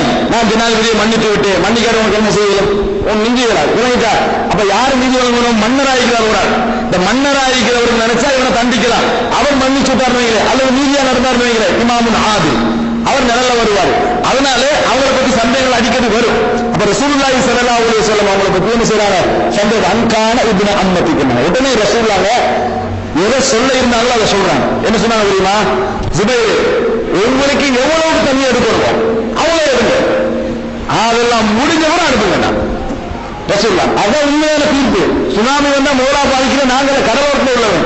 அப்ப லாபம் அவனுக்கு தான் முதலாக இருக்கணும், லாபம் அவனுக்கு தான் முதலாக இருக்கணும். காவிரி நீர் பிரச்சனை போட்டு அதுக்கு இஸ்லாமிய தீர்ப்பு என்ன? கரை யாரு அந்த நதி ஓடுதோ அந்த நதியால யாருக்கு முதல் பாதிப்போ, அந்த நதியால யாருக்கு முதல் பிரச்சனையோ அவங்களுக்கு தான் லாபம் முதலாக போகணும். அதான் இஸ்லாத்துடைய தீர்ப்பு. அப்ப ரசூல் ஸல்லல்லாஹு அலைஹி வஸல்லம் சொல்றாங்க, நீங்க முதலாக ஆறு பொங்கினா முதலாக வயதாரு பாதிப்புக்குரியவருக்கு தான் லாபம் முதலாவது போகணும் என்று ரசூலுல்லாஹி ஸல்லல்லாஹு அலைஹி வஸல்லம் தீர்ப்பளித்தாங்க. அது இந்த சிந்தனை என்ன செய்யும்? மனுஷனுக்கு வரத்தான் செய்யும். தண்டனை அப்படித்தான் இருக்கு. ஆனாலும் கூட இஸ்லாம் இந்த மரண தண்டனையை 3 விஷயங்களுக்கு சொல்கிறது.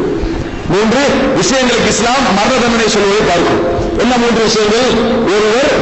ஒருவரை கொலை செய்து விட்டால், வேண்டுமென்று ஒருவரை கொலை செய்தார், திருமணம் முடித்த பின்னால் விபச்சாரம் செய்வது நிரூபிக்கப்பட்டால், 3வது இஸ்லாத்துக்கு வந்து இஸ்லாமியர்களுக்கு துரோகம் இழைத்துவிட்டு, இஸ்லாமியர்களுக்கு துரோகம் இழைத்துவிட்டு இஸ்லாத்துக்கு வந்துட்டு வெளியே போறது கொள்ளணுமா இல்லையான கருத்து முரண்பாடுள்ள ஒரு விஷயம்.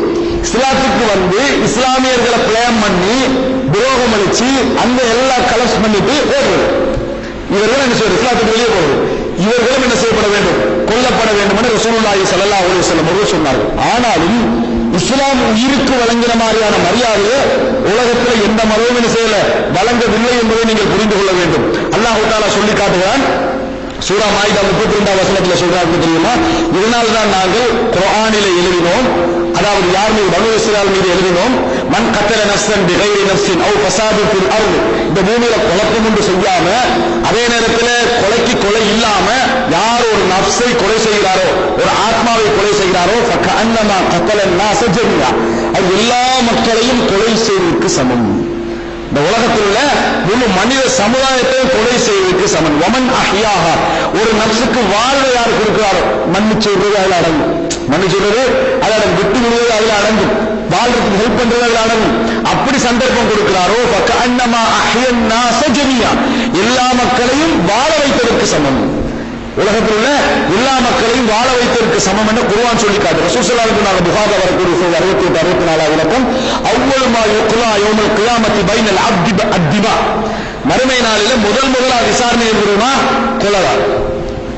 ஒரு அடியான்ட்ட விசாரிக்கப்படுறது இபாதத் ரீதியா தொழுகை, ஹுக்கூக்குல் இபாத் அதிகாரிகளுடைய உரிமையில முதலாக விசாரிக்கப்படுறது கொலைதான் என ரசூலுல்லாஹி ஸல்லல்லாஹு அலைஹி வஸல்லம் என்ன செய்தார்கள் சொன்னார்கள். அதான் முதல் விசாரணை என்று சொல்லிட்டு பார்க்கிறோம். அது மாத்திரமல்ல, நபி அவர்கள் சொல்றாங்க அல்லாஹ்வுக்கு மிகவும் வெறுப்பானவர்கள் யார் தெரியுமா? 3 பேர். ஹரம், அல்லாஹ்வுடைய அந்த பாதுகாப்பான பிரதேசத்தில் நிராகரிப்பை ஏற்படுத்துகின்றவர். அதே போன்று இஸ்லாத்தில் ஜாகிலிய பழக்கங்களை உருவாக்குகின்றவர். அதே போன்று உரிமை இல்லாத ஒரு மனிதரை கொலை செய்ய விருத்துகின்றவர், கொலையை சேர்த்துகின்றவர். அல்லாஹ்வுக்கு மிகவும் வெறுப்பான மனிதன் ரசூலுல்லாஹி ஸல்லல்லாஹு அலைஹி வஸல்லம் அவர்கள் சொன்னாங்க. பார்க்கிறோம். இந்த உலகத்தில் எந்த கொலை நடந்தாலும் ஆதமுடைய மகன்ல கொலை செஞ்சாலே அவருக்கு ஒரு பங்கு இருக்கிற ரசூல் ஸல்லல்லாஹு அலைஹி சொல்றாங்க. 63:14 இலக்கம் புகாரி. கொலையை பற்றி இஸ்லாம் மிக மோசமான முறையில் என்னது அது பெரிய பாவம் என்றெல்லாம் இஸ்லாம் மிகவும் என்ன செஞ்சிருக்கு எங்களுக்கு எடுத்து சொல்லி இருப்பதை பார்க்கிறோம். அது மாத்திரமல்ல, இஸ்லாம் விபச்சாரத்துக்கு தண்டனை வச்சுட்டு கொலைக்கு கொலை வச்சிருக்குது. இஸ்லாத்துக்கு வெளியே போனவனுக்கு மனதண்டனை வச்சிருக்கிறதுக்காக வேண்டி கண்ட வந்தவனெல்லாம் என்ன செய்யலாம், கொலையை உண்டாக்கிடலாம் என்றல்ல, அதுக்கு வரக்கூடாது என்பதற்காக இஸ்லாம் ஒரு தண்டனையை சொல்கிறது. மிகப்பெரிய பாவங்கள் 7 சொல்கின்ற நபர்கள் சொன்னார்கள், உரிமை இல்லாமல் ஒரு உயிரை கொள்வது மிகப்பெரிய பாவங்களில் உண்டு. நல்ல பேணுதலாக வாழக்கூடிய ஒரு முஃமினான பெண்ணை அவதூறு சொல்வது மிகப்பெரிய பாவங்களில் உண்டு. அப்படி அவதூறு சொன்னா எத்தனை கசையடி, 70 கசையடி அதிகம்னு சொல்லி அவங்களுடைய சகாதத்தை சாட்சியை இதுக்கு போல எதுவும் ஏற்றுக்கொள்ள வேணாம்னு சொல்லு. யாராவது அவதூறு சொல்லிட்டாங்க 50 கசையடி அடிச்சு இதுக்கு பின்னால அவங்களுடைய சாட்சியத்தை எதுல ஏற்றுக்கொள்ள, அறவாசி வச்சாலும் பரவாயில்ல. உலகத்தில் அவதூறுக்கு கசையடியை காட்டணும், அவதூறுக்குரிய தண்டனை காட்டணும். பார்ப்போம். அன்புள்ள சகோதரர்களே, அவ்வளவு அழகாக இஸ்லாம் வீணாக ஒரு உயிர் போகக்கூடாது என்பதற்கு எல்லா விஷயங்களும் வச்சு ரசூல் ஸல்லல்லாஹு அலைஹி வஸல்லம் சொல்றாங்க. இது புகாரில் 68-62 இலக்கம் 68-63 இலக்கத்தில் வந்து ஒரு முஸ்லிம் ஒரு மனிதனை பொறுத்த வரைக்கும் மார்க்கத்தில் எல்லா இடத்திலும் சான்ஸ் இருந்து கொண்டே இருக்கும். பாவம் செய்யறாரு, சான்ஸ் மன்னிப்பு கேட்டுக்கலாம், விளங்கிட்டா இதை செய்யறாரு போலாம் அப்படி சான்ஸ் இருந்துகிட்ட பாவம். ஆனா அதுக்கெல்லாம் ஒரு சான்ஸ் இருந்துகிட்டே இருக்கு. அல்லாஹ் எது வரைக்கும் கொலை செய்யாத வரைக்கும். கொலை செஞ்சிட்டார் என்று சொன்னா அவர் ஒரு படுகொலியில் இருக்கிறார். நாங்கள் சொல்லலாம், ஏன் அவர் தண்டனை நிறைவேற்றப்பட்டு அல்லாஹ்வுக்கு பாவம் மன்னிப்பு அவர் அல்லாஹ்வுடைய பக்கத்தில் அவர் கிளியர் ஆகிடுவார். ஆனா கொலை செய்யப்பட்டவர்கள் பக்கம் நாங்க களவெடுத்தாலே அவன்கிட்ட உரிமை கேட்கணும் பண்றோம், அநியாயம் அவன்கிட்ட உரிமை கேட்கணும் பண்றோம். கொலை செய்யப்பட்டவர்கள் நிலைமை. எனவே ரசூல் ஸல்லல்லாஹு அலைஹி வஸல்லம் அவர் நெருக்கடியில் தான் இருக்கிறாரு. இந்த உலகத்தில் எல்லா சான்ஸும் இருந்துச்சு, கொலைனால் என்ன நடக்குது, அவர் மிகப்பெரிய நெருக்கடியில் தான் இருக்கிறார் என ரசூலுல்லாஹி ஸல்லல்லாஹு அலைஹி வஸல்லம் அவர்கள் சொல்லி இருக்க பார்க்கிறோம். அன்புள்ள சகோதரர்களே, அது மாத்திரமல்ல, இஸ்லாம் எந்த அளவுக்கு இருக்குன்னு சொன்னா கணவன் மனைவி பிரச்சனை, கணவன் மனைவியில மனைவி மோசம் என்று கணவன் சொல்றாரு, அல்லது மனைவி கணவன் மோசம் என்று சொல்றாங்க. 4 சாட்சியை கொண்டு வர இன்னும் விபச்சாரம் ஏற்றுக்கொள்ள மாட்டோம்னு சொல்ல இயலாது. அது ஒரே வழி இஸ்லாம் என்று சொல்லுது. 2 பேரும் 4 முறை என்ன செய்யணும், தூய்மையை சத்தியம் பண்ணணும். 5வது முறை இவர் பொய்யர் என்று செய்யணும், அவர் சொல்லணும் இவர் நான் உண்மையாளர் என்று சொல்லணும். இல்லைன்னா அல்லாஹ்வுடைய சாபம் என் மீது உருவாகுவா என்று சொல்லணும். பப்ளிக்கா சொல்லிட்டு பிரிக்கணும். இப்படி ஒரு சட்டம் காட்டலாமா கணவன் மனைவிக்கு? வேற ஸ்பெஷலான ஒரு சட்டம் அப்படியெல்லாம் இஸ்லாம் என்ன செய்யுது, ஒரு உயிரை பாதுகாப்பதற்காக எல்லா விதமான ஏற்பாடையும் செஞ்சுதான் இருக்கு. அதை நாங்கள் என்ன செய்யணும், புரிந்து கொள்ள வேண்டிய ஒரு முக்கியமான ஒரு விஷயம். ஆனால் அன்புள்ள சகோதரர்களே, இஸ்லாத்தை பொறுத்தவரைக்கும் சட்ட விஷயத்தில் ஒரு வித்தியாசமான நடைமுறைகளை வைத்திருப்பதை பார்க்கிறோம். இப்ப நான் இந்த இடத்துல உங்களுக்கு ரசூலுல்லாஹி ஸல்லல்லாஹு அலைஹி வஸல்லம் காலத்திலே நடந்த சில மரண தண்டனைகள் சம்பந்தமான சில செய்திகளை நான் உங்களுக்கு என்ன செய்யறேன் இந்த இடத்துல சொல்லி முடித்துக் வேண்டாம். இந்த மரண தண்டனை சம்பந்தமாக நான் ஒரு முழுமையாக நிறைய விளங்கப்படுத்தி வந்தேன். ஆனா என்னால டைம் குறிப்பிட்ட டைம் இருக்கிறதுனால மரண தண்டனை சம்பந்தமான சில செய்திகளை மாத்திரம் என்ன செய்யறேன் உங்களிடத்துல பதிவு செய்யறேன். மரண தண்டனை இஸ்லாம் எப்படி நிறைவேற்றுச்சு, எப்படி பார்த்தாங்க சொல்லாங்க, எப்படி சான்ஸ் கொடுத்தாங்க. சும்மா எடுத்தே முடிச்சதெல்லாம் கொலை நடக்கல, எடுத்தே முடிப்பு பார்ப்பாங்க. 70 பேருக்கு சவுதியில போன வருஷம் மட்டும் மரண தண்டனை, அப்ப அது பெரிய ஒரு பிரச்சனையா இருக்குமே அப்படின்னு நம்ம நினைப்போம். அப்படி இல்ல, இந்த 70 பேரை நீங்க ஒப்பீங்கன்னா அடுத்த வருஷம் 700, அதுக்கப்புறம் 7000, அதுக்கப்புறம் கொலை நடக்கிறாரு. யாரு கொலைகாரன், யாரு கொல்லப்படுறதுன்னு வழங்காது.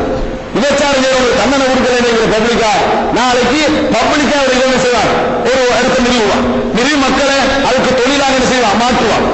நாளைக்கு நல்லவர்கள் நாசமாக போகக்கூடாது, கொஞ்சம் கொஞ்சம் ஆசை உள்ளவர்கள் என்ன செய்யக்கூடாது, மாறிடக்கூடாது என்பதற்காகத்தான் தண்டனை. அன்புள்ள சகோதரர்களே, ரசூலுல்லாஹி ஸல்லல்லாஹு அலைஹி வஸல்லம் எந்த அளவுக்கு நடந்து கொண்டிருக்கிறான் பாருங்க.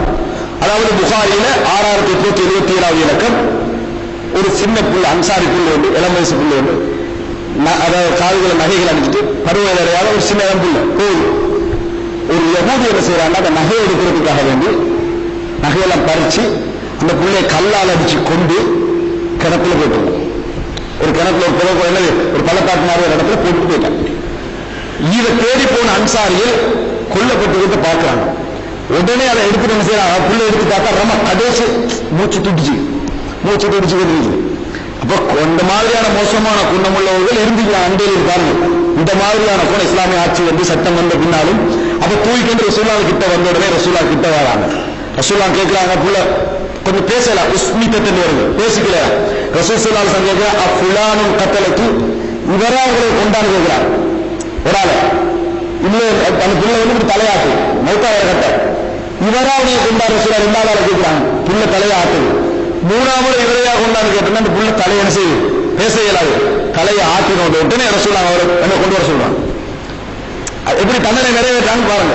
கொண்டு வர சொல்லி ரசூலா கேட்கிறாங்க, நீ தானே கொண்டா, நான் இல்லைன்னு சொல்ல திருப்பி கேட்டு கன்ஃபார்ம் பண்றாங்க. அவர் என்ன செய்யறாரு, நான் தான் கொண்டேன்னு ஏற்றுக்கொள்றதுக்கு ரசூல் ஸல்லல்லாஹு அலைஹி வஸல்லம் அந்த விசாரணை நடத்துறாங்க. கடைசியாக நான் தான் கொண்டேன்னு ஏற்றுக்கிறேன். உடனே ரசூல் ஸல்லல்லாஹு அலைஹி வஸல்லம் ரெண்டு சைட்ல கல்லால் அடிச்சு கொள்ளுங்க. எப்படி கொண்டாரோ அப்படி என்ன செய்ய, கல்லால் அடிச்சு கொள்ளுங்க. இப்ப மேற்கத்தியில என்ன பாருங்க, அதில் மறந்து ரெண்டு சைடிலிருந்து அடிச்சு கொள்ளலாமா அப்படின்னு என்ன சொல்ல வராங்க. இது மாதிரி மற்றவங்களை புள்ளெல்லாம் அடிச்சு கொண்டா நீ கேட்காத என்ன சொல்ல வரீங்க. இஸ்லாம் சொல்ல அந்த நிறைவேற்றக்கூடியவர்களுக்கு எப்படி ஒரு தைரியம் இருக்கும் மனதில். அப்படி என்ன செய்து அவருக்கு கொலை தண்டனை நிறைவேற்றப்பட்டது செய்து சஹீஹுல் புகாரில நாங்கள் என்ன செய்வோம் பார்க்கிறோம். அது மாத்திரமல்ல, அதாவது கொலை சம்பந்தமான நிறைய செய்திகள் இருக்கு. ரசூல் ஸல்லல்லாஹு அலைஹி வஸல்லம் மதீனாவுக்கு ஒரு குரூப் வருது. இது வந்து புகாரில நீங்க 6802 இலக்கத்தை பார்க்கலாம். வந்து இஸ்லாத்தை ஏற்றுக்கொண்டு மதீனால இருந்து 8 பேர் கிளைமேட் சரலேன்றாங்க. மதீனால கிளைமேட் சூடு, கிளைமேட் சரலேன்னு ரசூலுல்லாஹ் சொல்றாங்க. அப்படியா ஆரோக்கியமா இருக்கிறதுக்காக வேண்டி சதக்காவுக்கென ஒதுக்கப்பட்டிருக்குமே ஒட்டகங்கள், மக்களுக்கு கொடுக்கறதுக்கு சதக்கா ஒட்டகங்கள் ஜகாத், அந்த ஒட்டகங்கள்ல மேய்ச்சிக்கிட்டு இருப்பாங்களே அவங்கள்ட்ட போவேன்றாங்க. சொன்னி அங்க போய் தெரிந்து பால்களை குடிங்க, அவருடைய என்னது சிறுநீரையும் அவருடைய ஒட்டகத்துடைய சிறுநீரையும் ஒட்டகத்துடைய பாலையும் குடிங்கன்னு அதை சொன்னாங்க. ஒட்டகத்துடைய சிறுநீர் குடிக்கிற வளங்க நீங்க பெருசாக வச்சிருக்கூடாது. அது உடலுக்கு அந்த சூழ்நிலைகளுக்கு ஒரு மருந்தாக செஞ்சு அமைஞ்சு. இது சம்பந்தமாக இது என்னடா இன்றைக்கு இருக்கிறான்னு பார்க்கட்டாங்க. வெளியே போயிருந்த நேரத்தில் இந்த மாதிரி வெளியே அதனால தேடி போன நேரடியா போனா பொட்டில் செஞ்சுக்கிறாங்க, வைக்கிறாங்க. 10 ரியால் 20 ரியாலுக்கு இது வச்சுக்கிறாங்க. ஒட்டகத்துடைய இந்த யூரின் பொட்டில் அடைக்கப்பட்டு வைக்கிறாங்க. சர்வசாதாரணமா அங்க வந்து அரபிகள் வந்து போலீஸ் ராணுவர்கள் அப்படி வந்து குடிக்கிறது கண்ணால் என்ன செய்யலாம் பார்க்கலாம். சில வந்து இந்த பொழுது போறதுக்காக என்ன செய்யறாங்க, அந்த பொட்டில் எடுத்துட்டு போறாங்க. அந்த பொட்டில் எடுத்துட்டு போறாங்க. நாங்களும் கொஞ்சம் கலந்து செஞ்சோம், கொஞ்சம் கலந்து குடிச்சா ஒரு 10 நிமிஷத்துல செஞ்சிருது நம்ம வயிற்றுகளுக்கு அப்படி. அது வந்து எனக்கு மருத்துவ ரீதியா சில துறைக்கு சுண்ணத்தெல்லாம் இல்லை. அதை குடிக்கிறது வந்து சுண்ணத்தெல்லாம் இல்லை. மருந்துக்கு நல்லதா இருந்தா என்ன செய்யலாம், அது மருந்து நல்ல நம்மளுக்கு நல்ல மருந்து இருந்தா அதை குடிக்கலாம்.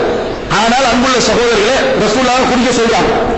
ரசூல் ஸல்லல்லாஹு அலைஹி வஸல்லம் குடிக்க சொன்னா அவங்க 1 மாசம் இருந்து குடிச்சிட்டு ஆரோக்கியம் இல்லாம வந்தவங்க ஒட்டகப்பால் எல்லாம் வந்து செஞ்சு குடிச்சிட்டு என்ன செய்யறாங்க தெரியுமா, காவலுக்கு நின்றாங்க. அந்த ஒட்டகத்தை மேய்ச்சிட்டு அவங்களை பிடிச்சு கண்ணை தோண்டி எடுத்து போட்டு கண்ணை குத்தி, இந்த கண்ணை போட்டு குத்தி அப்படி கிண்டி எடுத்து கொண்டு கேட்கிறான். எவ்வளவு பெரிய துரோகம்.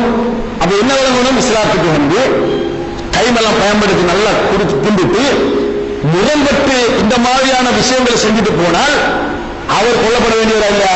ரசூலுல்லாஹ் உடனே பிடிக்க சொல்றாங்க. போய் பிடிச்சு அதே மாதிரி தண்டனை செய்றாங்க. அவங்களுக்கு அதே மாதிரி கண்ணெல்லாம் சூடி வச்சு அவர்களை கொலை செய்து அதை வெட்டி அவர்களை உசுரோட போட்டாங்க. ரசூல் ஸல்லல்லாஹு அலைஹி வஸல்லம் விளங்கிக்கங்க. ரசூலுல்லாஹி ஸல்லல்லாஹு அலைஹி வஸல்லம் மென்மையானவர் மட்டுமல்ல, தளபதியும் தான். மன்னிக்கிறவர் மட்டுமல்ல, ஒரு வீரர் தான் வழங்கிக்கணும். எல்லாரும் வந்து இப்படி சிரிச்சுட்டு மன்னிச்சுட்டு போற அளவுக்கு ரசூலுல்லாஹ் இருக்கல.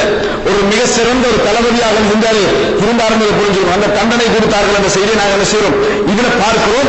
இதுல சில அந்நியர்கள் என்ன செய்யறாங்கன்னா யூடியூப்ல அங்க வீடியோல எல்லாம் பாத்தீங்களா, முஸ்லீம்கள் கண்ணுக்கு தண்டனை கொடுத்துருக்காங்க. அவங்க செஞ்சது என்ன செய்யறதில்லை, போடுவது இல்லை. அவர்கள் செய்து சஹீஹ் முஸ்லிம் 4453 இலக்கத்தில் என்ன செய்யலாம், நீங்க பார்க்கலாம். நபியர்கள் இப்படி மரண தண்டனை கொடுத்தார்கள். அது மாத்திரமல்ல, ரசூல் ஸல்லல்லாஹு அலைஹி வஸல்லம் அவர்கிட்ட வந்து ஒரு விபச்சார தண்டனை இருக்கு, விபச்சார விஷயம். இதுல ரசூலுல்லாஹி ஸல்லல்லாஹு அலைஹி வஸல்லம் அவங்கள்ட்ட என்ன செய்றாங்கன்னா, மாயிஸ் ரலியல்லாஹு அன்ஹு சம்பவத்தை நாம படிச்சிருக்கோம். இப்ப மாயிஸ் ரலியல்லாஹு அன்ஹு சொல்றாங்க, நான் விபச்சாரம் செய்து விட்டேன் அல்லாஹ்வின் தூதரே. ரசூலுல்லாஹ் எங்களை திருப்பிக்கிறாங்க. மறுபடியும் இங்க வராங்க, 4 முறை இப்படி செய்றாங்க.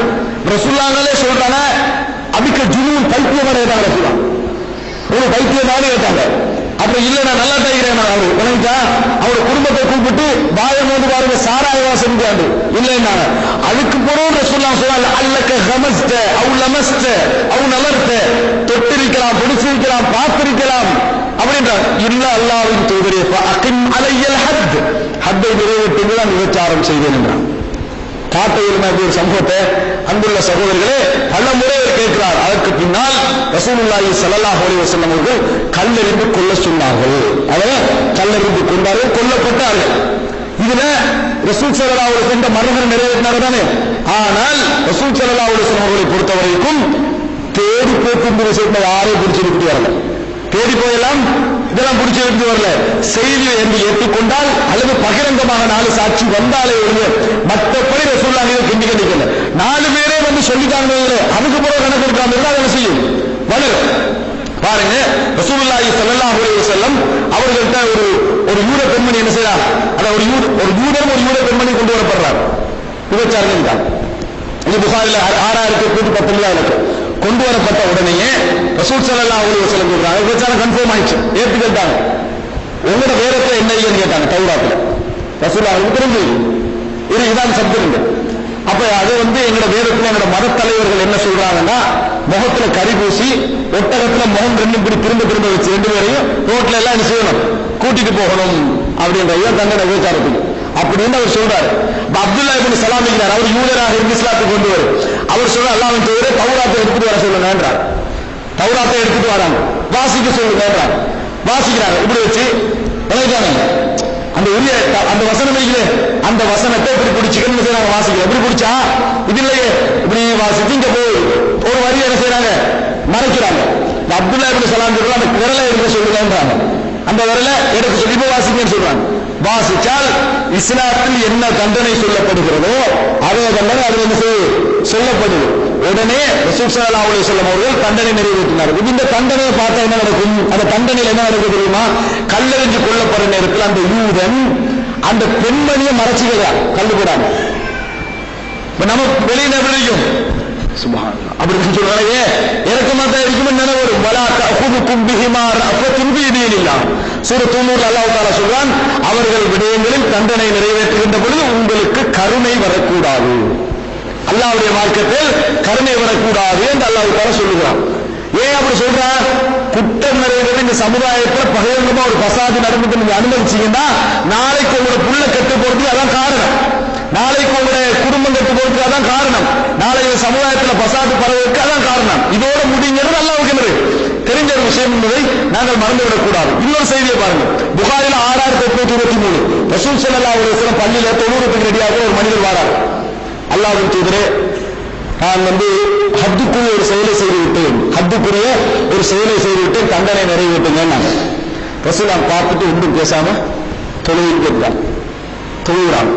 ஜமாத்தெல்லாம் முடிஞ்சு வர மறுபடியும் எழுந்து அல்லாஹ்வின் தூதரே ஹத்துக்குரிய ஒரு வேலையை செஞ்சுட்டேன், நீ எங்களோட தொழுகைகளான கேட்டாங்க. சொல்லுவாங்க ஆமாங்க, அல்லாஹ் இந்த தொழுகை மூலம் அவரோட பாவத்தை மன்னிச்சுட்டாங்க, இந்த தொழுகை மூலம் அவரோட பாவத்தை மன்னிச்சுட்டாங்க. என்னன்னு கேட்கல, எதென்று கேட்கல, விசாரிக்கல. ஏன் அப்படி கேட்கல தெரியுமா, மாலிசல்லி அவங்கள்ட்ட ஒரு சான்ஸ் கொடுத்தாங்க. ஆனா அவர் தான் என்ன செஞ்சாரு, திருப்பி வந்தாரு. ரசூலுல்லாஹ் அல்லாஹ் இந்த தொழுகை மூலம் அவரோட பாவத்தை மன்னிச்சுட்டாங்க, அவரும் போயிட்டார். கேட்கல, ரசூலுல்லாஹ் விசாரிக்கவில்லை. ஆனா எங்களுக்கு அப்படி நடக்கும், அதை விசாரிச்சு தோண்டி என்ன பிரச்சனையோ என்ன செய்வோம், அதை போய்கொண்டிருப்போம். ஆனா ரசூல் ஸல்லல்லாஹு அலைஹி வஸல்லம் அப்படி என்ன செய்யவில்லை, விசாரிக்கவில்லை என்ற செய்தியை நாங்கள் என்ன செய்கிறோம், இந்த புகாரிலே பார்க்கிறோம். அன்புள்ள சகோதரர்களே, இது போன்று நபி அவர்கள் மரண தண்டனை கொடுத்த செய்திகள் எல்லாம், ஏற்றுக்கொண்டு மரண தண்டனை கொடுத்த செய்திகள் எல்லாம் நிறைய நீங்கள் புகாரில் என்ன செய்யலாம், கேட்கலாம். நான் எதிலையும் நபி அவர்களாக தோண்டி போய் தேடி எடுத்து விபச்சாரத்துக்கு மரண தண்டனை கொடுத்து அங்கே காண மாட்டீங்க. கொலை விஷயத்துல பாதிக்கப்பட்டவனுக்கு சார்பாக ரசூல் ஸல்லல்லாஹு அலைஹி வஸல்லம் செஞ்சுக்கிறாங்க, இந்த மரண தண்டனைகளை நிறைவேற்றி இருக்கிறார்கள் என்று பார்க்கிறோம். இன்னொரு முக்கியமான ஒரு செய்தி, நபி அவர்கள் ஆதாரம் இல்லாமல் மரண தண்டனை நிறைவேற்றுவதில்லை என்று ஒரு செய்தியை பாருங்க. அன்புள்ள சகோதரர்களை, பெண்மணிய விஷயத்தை கேட்கிறாங்க இப்னு அப்பாஸ். ரசூலுல்லாஹ் காலத்துல ஒரு மனைவி தவறான ஒரு உறவில் இருந்ததை ஒரு கணவன் கண்டு நபி அவங்கள்ட்ட ஒரு விசாரணைக்கு வந்துச்சு. அதுல லிஆன் ஒருத்தர் சாபம் கொண்டிருந்தாங்களே, ரசூல் ஸல்லல்லாஹு அலைஹி வஸல்லம் அவங்கள பற்றி ஒரு விஷயம் சொன்னாங்களே, அது அந்த பெண்மணியான்னு கேட்டாங்க. இல்லை, நபியோட காலத்தில் பெண்மணி இருந்தா அவ விபச்சாரம் செய்கிறார் என்று எல்லாருக்கும் தெரியும். எல்லாருக்கும் கன்ஃபார்மா அந்த செய்தி என்ன செய்து பரவுகிறது. சூ அல்லது சூ அபில் இஸ்லாம், இஸ்லாத்தில் மோசமான நடத்தையில் அவர் இருந்தார். நபி அவன் அந்த பெண்மணியை பற்றி என்னிடத்தில் சொன்னார்கள், நான் யாருக்காவது ஆதாரம் இல்லாமல் கல்லெறிந்து கொள்வதாக இருந்தா இந்த பெண்மணிக்கு கொண்டிருப்பேன் நாங்கள் சொன்னோம். ஆதாரம் இல்லாம யாருக்காவது கல்லெறிந்து கொள்வதாக இருந்தால் இந்த பெண்மணியை நான் கல்லெறிந்து கொண்டிருப்பேன் நாங்கள் சொன்னாங்க. ஏன்? கண்போமுக்கு தெரியுது ஆதாரம் இல்லை. ஆதாரம் இல்லை என ரசூலுல்லாஹி ஸல்லல்லாஹு அலைஹி வஸல்லம் விட்ட ஒரு செய்தி நாங்கள் செய்தோம் பார்க்கிறோம். அப்ப என்ன வரை இஸ்லாம் நீதிக்கு சென்றது சார்பாக இருந்தது. இஸ்லாத்துடைய நீதி ஒரு நல்ல மனிதர் மாயிசபின் அவர்களை விபச்சாரம் செய்தா தண்டனை கொடுத்தது. அவர் கெட்ட தண்டனை தண்டனை என்ன செய்யலாம் போச்சு, கொடுக்கலாம் போச்சு. காரணம் ஆதாரம் இல்லாமல் நான் இந்த நிறைவேற்றுவதாக இருந்தால் எல்லாத்தையும் என்ன செய்ய வேண்டி வரும், நிறைவேற்றி கொண்டு போக வேண்டி வரும் என்பது அர்த்தம். ரசூலுல்லாஹி இது மரண தண்டனை விஷயம். இதுக்கெல்லாம் அரபுல சொல்லுவாங்கன்னா ஹுதூத். ஹுதூத்ல இந்த மாதிரி ஹத்துடைய விஷயங்கள்ல யாரும் என்ன செய்யலாம், இந்த விபச்சார விஷயங்கள் இதுல என்ன செய்யலாது, சபாத்து செய்யலாது. எனது விபச்சாரம் மன்னிச்சு 1,00,000 ஒட்டகம் தாரன் என்ன செய்யலாது, அதுக்கெல்லாம் சொல்லலாது. எதுக்கு சொல்லலாம், எனக்கு இன்னொருவருக்குள்ள பிரச்சனை இருக்குது, கொலை, அதே போல என்னது பல்லு, கை, களவு, இந்த மாதிரியான விஷயங்கள் இருக்கு.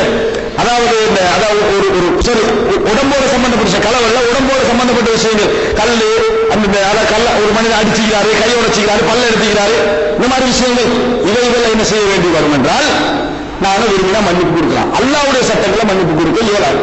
ஒரு பெண்மணி, ஒரு உயர்ந்த மஹ்தூமியா கோத்திரத்தை சேர்ந்த ஒரு உயர்ந்த கோத்திர பெண்மணி களவெடுக்கிறார். அவங்களுக்கு இந்த பெண்மணியிட கையை விட்டது ஒரு பெரிய ஒரு மனசுக்கு அவமானமா இருக்கு. உடனே சொல்றாங்க, உசாமாவை போட்டு, ரசூலுல்லாஹி மிச்ச விருப்பமானவர் தானே, உசாமாவை போட்டு என்ன செய்ய பேசுவோம் ரசூலுல்லாஹி. உசாமா ரலியல்லாஹு போறாங்க. அப்படி போய் சொல்றாங்க, அல்லாஹ்வின் தூதரே, ஒரு பெண்மணி, ஒரு உயர்ந்த குல கோத்திர பெண்மணி, இவரோட கையை வெட்டினா நல்லா இருக்குமா அந்த கோத்திரத்துக்கு என்றாங்க. ரசூல் ஸல்லல்லாஹு அலைஹி வஸல்லம் கேட்டாங்க, அத்தஷ்பஉ ஃபீ ஹத்தின் மின் ஹுதூதில்லாஹ், அல்லாஹ்வுடைய சட்டங்கள்ல ஒண்ணே நீங்க பேரம் பேச வாரீங்க, அதுல நீங்க சபாத்து செய்ய வாரீங்க, சிபாரிசு செய்ய வாரீங்க என்றுட்டு மக்களுக்கு ரசூலுல்லாஹ் ஒரு உரை நிகழ்த்த எல்லாரும் கூப்பிட்டு உரை நிகழ்த்தி சொல்கிறார்கள், யா அய்யுஹன் நாஸ், மக்களே, இன்னமா தல்ல மன் கபலக்கும், இதற்கு முன்னால் உள்ளவர்கள் எல்லாம் வழி தவறி போனது. கானு இதா சரக ஷரீஃபு தரக்கூது, நல்ல கௌரவமான உயர்ந்த தரத்தில் உள்ளவர் களவெடுத்தா விட்டுருவாங்க. வைதா சரக தஈஃபு ஃபீஹிம் அகாமு அலைஹில் ஹத், பலகீனமான நிலைமையில யாரும் பேச முடியாதவர்களாக இருந்தா ஹத் என்ன செஞ்சிருவாங்க, நிறைவேற்றி விடுவார்கள். இதனால் தான் முன் சென்ற சமுதாயம் எல்லாம் வழிகட்டு போனது, நாசமாக போனது. வைமுல்லா அல்லாஹ்வின் மீது ஆணையாக, லவ் அன்ன ஃபாத்திமத பின்த் முஹம்மத் சரகத் லகதஅ முஹம்மது பியதஹா, முஹம்மதுடைய மகள் ஃபாத்திமா களவெடுத்தாலும் முஹம்மத் அவரது கையை வெட்டி இருப்பார். ஹத் நிறைவேற்றப்பட்டிருக்கும் என்று சொல்லல, முகமதுடைய மகள் ஃபாத்திமாக எடுத்திருந்தாலும் அவருடைய கையை முகம்மது வெட்டி இருப்பார் என்று ரசூலுல்லாஹி ஸல்லல்லாஹு அலைஹி வஸல்லம் சொன்னார்கள். அன்புள்ள சகோதரர்களே, உலகத்திலே இஸ்லாமிய ஆட்சியிலையும் சில நேரங்களில் மற்ற ஆட்சிகளிலும் பெரியவங்களுக்கு தண்டனை கொடுக்கப்படுறது குறைவாக இருந்ததனாலதான் உலகத்தில் ஆட்சிகள் கவிழ்ந்து போனன, சட்டங்கள் மாறி போனன. ஏழைகளையும் கஷ்டப்பட்டவர்களையும் பலகீனர்களையும் பாதுகாக்கத்தான் சட்டம். ஆட்சி என்று வந்து என்ன செஞ்சது, எல்லா சவுதியிலே நீங்க எடுங்க, இன்றைக்கும் சில குற்றங்கள் நல்லா விலங்குகள், இவங்களை கூப்பிட்டு விசாரிக்கலாம், இவங்களை கூப்பிட்டு தண்டனை கொடுக்கலாம் என்ற கூடிய விலங்குகள் யாரும் முறைப்படாததனால், யாரும் பேச முன்வராததனால், குற்றமாக முன்வைக்க முன்வராததனால் வரவில்லையே என்ற போலி காரணத்தை போட்டு என்ன செய்யறாங்க, அமைதியாக போய் கொண்டிருக்கலாம். அதுல எந்த விதமான சந்தேகம் இல்லை என்பதை நாங்கள் புரிந்து கொள்ள வேண்டும் சகோதரர்களே. இந்த மாதிரி நடந்தால் இஸ்லாமிய ஆட்சியோ நல்ல ஒரு ஆட்சியோ கீழே விடுவதற்கு தான் காரணம். ஒரு நல்ல ஒரு ஆட்சி கீழே விடுவதற்கு காரணம். குற்றம் ஒன்று நடந்து மறைச்சிக்கிறது வேறு, ஆனா ஒரு குற்றம் பகிரங்கமா மீடியால விளங்குற அளவுக்கு தவறு நடக்குது. அட்லீஸ்ட் இஸ்லாத்துடைய சட்டம் என்ன, தஹ்சீர் என்ற சட்டம் இருக்குது. ஹத்து கொடுக்கப்படக்கூடிய அளவில்லாது விட்டாலும் ஒரு மோசமான குற்றம் செய்தால் 10 கசையடி கொடுக்கக்கூடிய அளவில் கவர்மெண்ட் முடிவு எடுக்கலாம். இது வந்து ஒரு பெண்மணி அபாயம் எல்லாம் போறாங்க, இஸ்லாமிய சட்டப்படி குற்றமா இல்லையா, என்ன செய்யணும், தண்டனை இல்லை. ரசூல் ஸல்லல்லாஹு அலைஹி வஸல்லம் சொன்னாங்க, தஹ்சீர் என்ற சட்டம் செய்வதாக இருந்தால் 10 கசையடிக்குள்ள ஒரு மன்னர் முடிவு எடுக்கலாம், ஒரு ஆட்சியாளர் முடிவு எடுக்கலாம், இப்படித்தான் கொடுக்கணும். அந்த எந்த சட்டம் என்ன செய்யல, நிறைவேற்றப்படாத நிலைமைகள் இருப்பதை நாங்கள் பார்க்கிறோம். ஆனா ரசூலுல்லாஹி ஸல்லல்லாஹு அலைஹி வஸல்லம் சொன்னாங்க, ஒரு ஆட்சி வீழ்ந்து போறதுக்கு, ஒரு சமுதாயம் கவிழ்ந்து போறதுக்கு இதுதான் காரணம் என்றாங்க. கலையை வெட்டினாங்க. ஆயிஷா ரலியல்லாஹு சொல்றாங்க, புகாரில வர செய்ய ஆறாருக்கு போது, அதுக்கு பின்னால அந்த பெண்மணி நபியவர்களிடத்தில் என்கிட்ட வருவான், கைவிட்டப்பட்ட பெண்மணி. நேற்ற வந்து என்னது எனக்கு இந்த வேலை இந்த கஷ்டமா இருக்கு, உதவி தேவைன்னு சொல்லி கேட்பான். நான் அவருடைய தேவையை ரசூலுல்லாஹ்விட்ட முறையிட்டு வாங்கி கொடுப்பேன், ரசூலுல்லாஹ்விட்ட முறையிட்டு வாங்கி கொடுப்பேன். அவர் தௌபா செஞ்சா, ஒரு சிறந்த பெண்ணாக என்ன செஞ்சா, அவர் மாறினா என்ற செய்தியை நாங்கள் செய்கிறோம். சகோதரர் புகாரியிலே பார்க்கிறோம். அன்புள்ள சகோதரர்களே, இப்படி நிறைய செய்திகளை நீங்கள் என்ன செய்யலாம் பார்க்கலாம். கடைசியாக ஒரு செய்தியை சொல்லி என்ன செய்கிறேன், முடித்துக் கொள்கிறேன். அதாவது ரசூல் ஸல்லல்லாஹு அலைஹி வஸல்லம் இந்த மரணதன், அதாவது ஒரு இது மாதிரியான ஒரு குற்றம் மரணதன் மாதிரி சொல்ல குற்றம் பண்ணுவீங்க. அதாவது அனுசரில் அவங்க ஒரு சாட்சி என்ன செய்யறாங்கன்னு சொன்னா, ஒரு ஆள்கிட்ட பல்ல ஒரு சாட்சி விளைதா பிரச்சனை வந்து பல்லு என்ன செஞ்சுட்டு ஒரு மூணு பல்லு போயிட்டு ரசூலுல்லாஹ்விட்ட தண்டனை வருது. வந்த உடனே என்ன நீங்க அவங்க சொல்லுவாங்க, மன்னிச்சிருங்க, விட்டுருங்க, பரிகாரம் தாரம், அரசு தாரம்ன்றான். பல்ல எடுக்கணும்னா பல்ல எடுக்கணும். அப்ப ரசூல் ஸல்லல்லாஹு அலைஹி வஸல்லம் பல்ல எடுக்கிறதா தண்டனை அப்படின்னா, உடனே அவருடைய சகோதரர் சொல்றாரு, அதாவது இந்த சாட்சி அனஸ் சொல்றாரு, அல்லாஹ்வின் தூதரே அவரோட பல்லு உடைக்கப்படக்கூடாது, உபயோட பல்லு உடைக்கப்படக்கூடாது, அல்லாஹ்வின் மீது ஆணையார் உடைக்கப்படக்கூடாது என்றார். ரசூல் ஸல்லல்லாஹு அலைஹி வஸல்லம் கிசாஸ் கிதாபுல்லாஹ், நீங்க என்ன பேசுறீங்க, அல்லாஹ்வுடைய சட்டம், அல்லாஹ்வுடைய சட்டத்தை நிறைவேற்ற போட மாட்டாங்க. மறுபடியும் சொல்றாரு, வல்லாஹி பல்லுடைக்கப்படக்கூடாது என்றார். ரசூலுல்லாஹ் திருப்பி சொல்றாங்க, அவர் அப்படி திருப்பி சொல்றாரு, 3 முறை நடக்குது. இதை கண்ட உடனே பக்கத்தில் உள்ளவங்க சொல்றாங்க, சரி பரிவாங்க வானா, நாங்க தண்ட பரிகாரத்தை என்ன செய்யறோம், எடுத்துக்கொள்கிறோம் என்றாங்க. உடனே ரசூல் ஸல்லல்லாஹு அலைஹி வஸல்லம் அவர்கள் சொன்னார்கள், இன்ன மின் இபாதில்லாஹ், அல்லாஹ்வுடைய அடியார்களில் சிலர் இருக்கிறார்கள், மன் லவ் அக்ஸம அலல்லாஹி லஅபர்ரஹு, சத்தியமிட்டு சொன்னால் அல்லாஹ் அவர்களது சத்தியத்தை நிறைவேற்றக்கூடியவர்களும் மக்களிலே இருக்கிறார்கள். அப்படி அர்த்தம் என்ன, ஒரு மனிதன் கடைசி வரைக்கும் தண்டனை நிறைவேற்றாமல் இருக்கிறது என்ன செய்யலாம், போராடலாம். விபச்சாரம் போன்ற விஷயங்கள் அல்ல, எதுல இந்த விஷயங்கள்ல தண்ட பரிகாரம் தாரு வானா என்று சொல்லி என்ன செய்யலாம், போராடலாம் என்பதை இருந்து கொள்ளும். இந்த கொஞ்சம் செய்திகளை நான் உங்களுக்கு சொன்னதுக்கான காரணம், ரசூல் ஸல்லல்லாஹு அலைஹி வஸல்லம் காலத்தில் மரண தண்டனை சம்பந்தமான சில விஷயங்கள் உங்கள்கிட்ட இருந்தால்தான் இப்ப போய்கொண்டிருக்கக்கூடிய சில விமர்சனங்களில் உங்களுக்கு பதில் சொல்லக்கூடிய ஓரளவாக பின்னணி என்ன செய்யும் இருக்கும் என்றுதான். அன்புள்ள சகோதரர்களே, இது மாதிரி கடைசியாக ஒரு சின்ன உபதேசத்தை சொல்லி முடித்துக் கொள்கிறேன். ஒரு விடயத்தை புரிந்து கொள்ள வேண்டும். ஒரு பிரச்சனை என்று வந்தால், இன்றைக்கு நவீன காலத்தை பொறுத்தவரைக்கும் ஒரு பிரச்சனை என்று வந்தால் அதில் எங்களோட ஆத்திபியத் அனுதாபங்கள் உணர்வுகளை ஒரு சைட்ல வச்சுட்டு என்ன நடந்தது என்று முதலாவது என்ன செய்யணும், முறையான ஒரு ஆய்வு செய்யணும். இதுல என்ன நடந்தது, ஃபர்ஸ்ட்ல என்ன, செகண்ட்ல என்ன, தேர்ட்ல என்ன, மீடியாக்கள் முரண்பாட கொஞ்சம் இன்னும் ரிசர்ச் பண்ணிக்கணும். பார்த்து ஒவ்வொருத்தரும் ஒவ்வொரு சார்பான மாதிரி என்ன செய்யறாங்க, அதை வைக்கிறாங்க. இந்த மாதிரி ஒரு விடயத்தை சரி புரிந்து கொள்ளணும். அவரை எழுதின கடிதம் ஒரு கடிதத்தை செஞ்சுக்கிறாங்க, போட்டுக்கிறாங்க. எழுதின கடிதம், இந்த கடிதம் அந்த பெண்மணியால எழுதப்பட்டது, என்ன ஆதாரம், என்ன ஆதாரம்? அன்புள்ள சகோதரர்களே, மீடியாவில் நீங்க தேடி பார்த்தீங்கன்னா வலுவாக ஒரு செய்தி வழங்கும், இது உருவாக்கப்பட்டது, அனுதாபத்தை எடுப்பதற்காக உருவாக்கப்பட்ட கடிதம் சொல்லிவிடும், விலகிக் கொள்ள முடிந்த ஒரு கடிதம். ஆனா என்ன செய்யறாங்கன்னா, இது வந்து அப்படி இல்லை. இன்னும் என்ன செய்யறாங்க, வேறு வேறு மாதிரியான சம்பவங்கள், போலியான சம்பவங்கள் என்ன செய்யறாங்க, கட்டுறாங்க, அனுதாபம் ஏற்படும் என்றதுக்காக. ஆனால் ஒரு முஸ்லீமை பொறுத்தவரைக்கும் ஒரு சகோதரன் அடிப்படையில் எந்த போட்டோவை பார்க்காம எந்த நிலையும் வராம அனுதாபம் வரும். விளையாட்டா, ஏன் ஒரு சகோதரன் அடிப்படையில் அனுதாபம் வரும். ஆனால் நாங்க இப்ப எடுக்க வேண்டிய முடிவு, இந்த ஏஜென்சிகள் இருக்கிறாங்க, இந்த எந்த ஏஜென்சி இந்த மாதிரி பெண்ணேற்றக்கூடிய எந்த ஏஜென்சியை கண்டாலும், அந்த நபரை கண்டாலும் இது சம்பந்தமாக அவர் பேசக்கூடாது. அது மாத்திரமல்ல, நீங்க இதை என்ன எடுக்கிறீங்கன்னு கேட்டு பாருங்க பார்ப்போம். சிம்பிளா என்ன செய்யறாங்க, இந்த விஷயங்களை தட்டிட்டு அவங்க தான் வராங்க, நாங்க என்ன செய்யறாங்க, நீங்க இல்லாட்டி அவங்க வராங்க, நீங்க இல்லாட்டி அவங்க ஏன் வராங்க.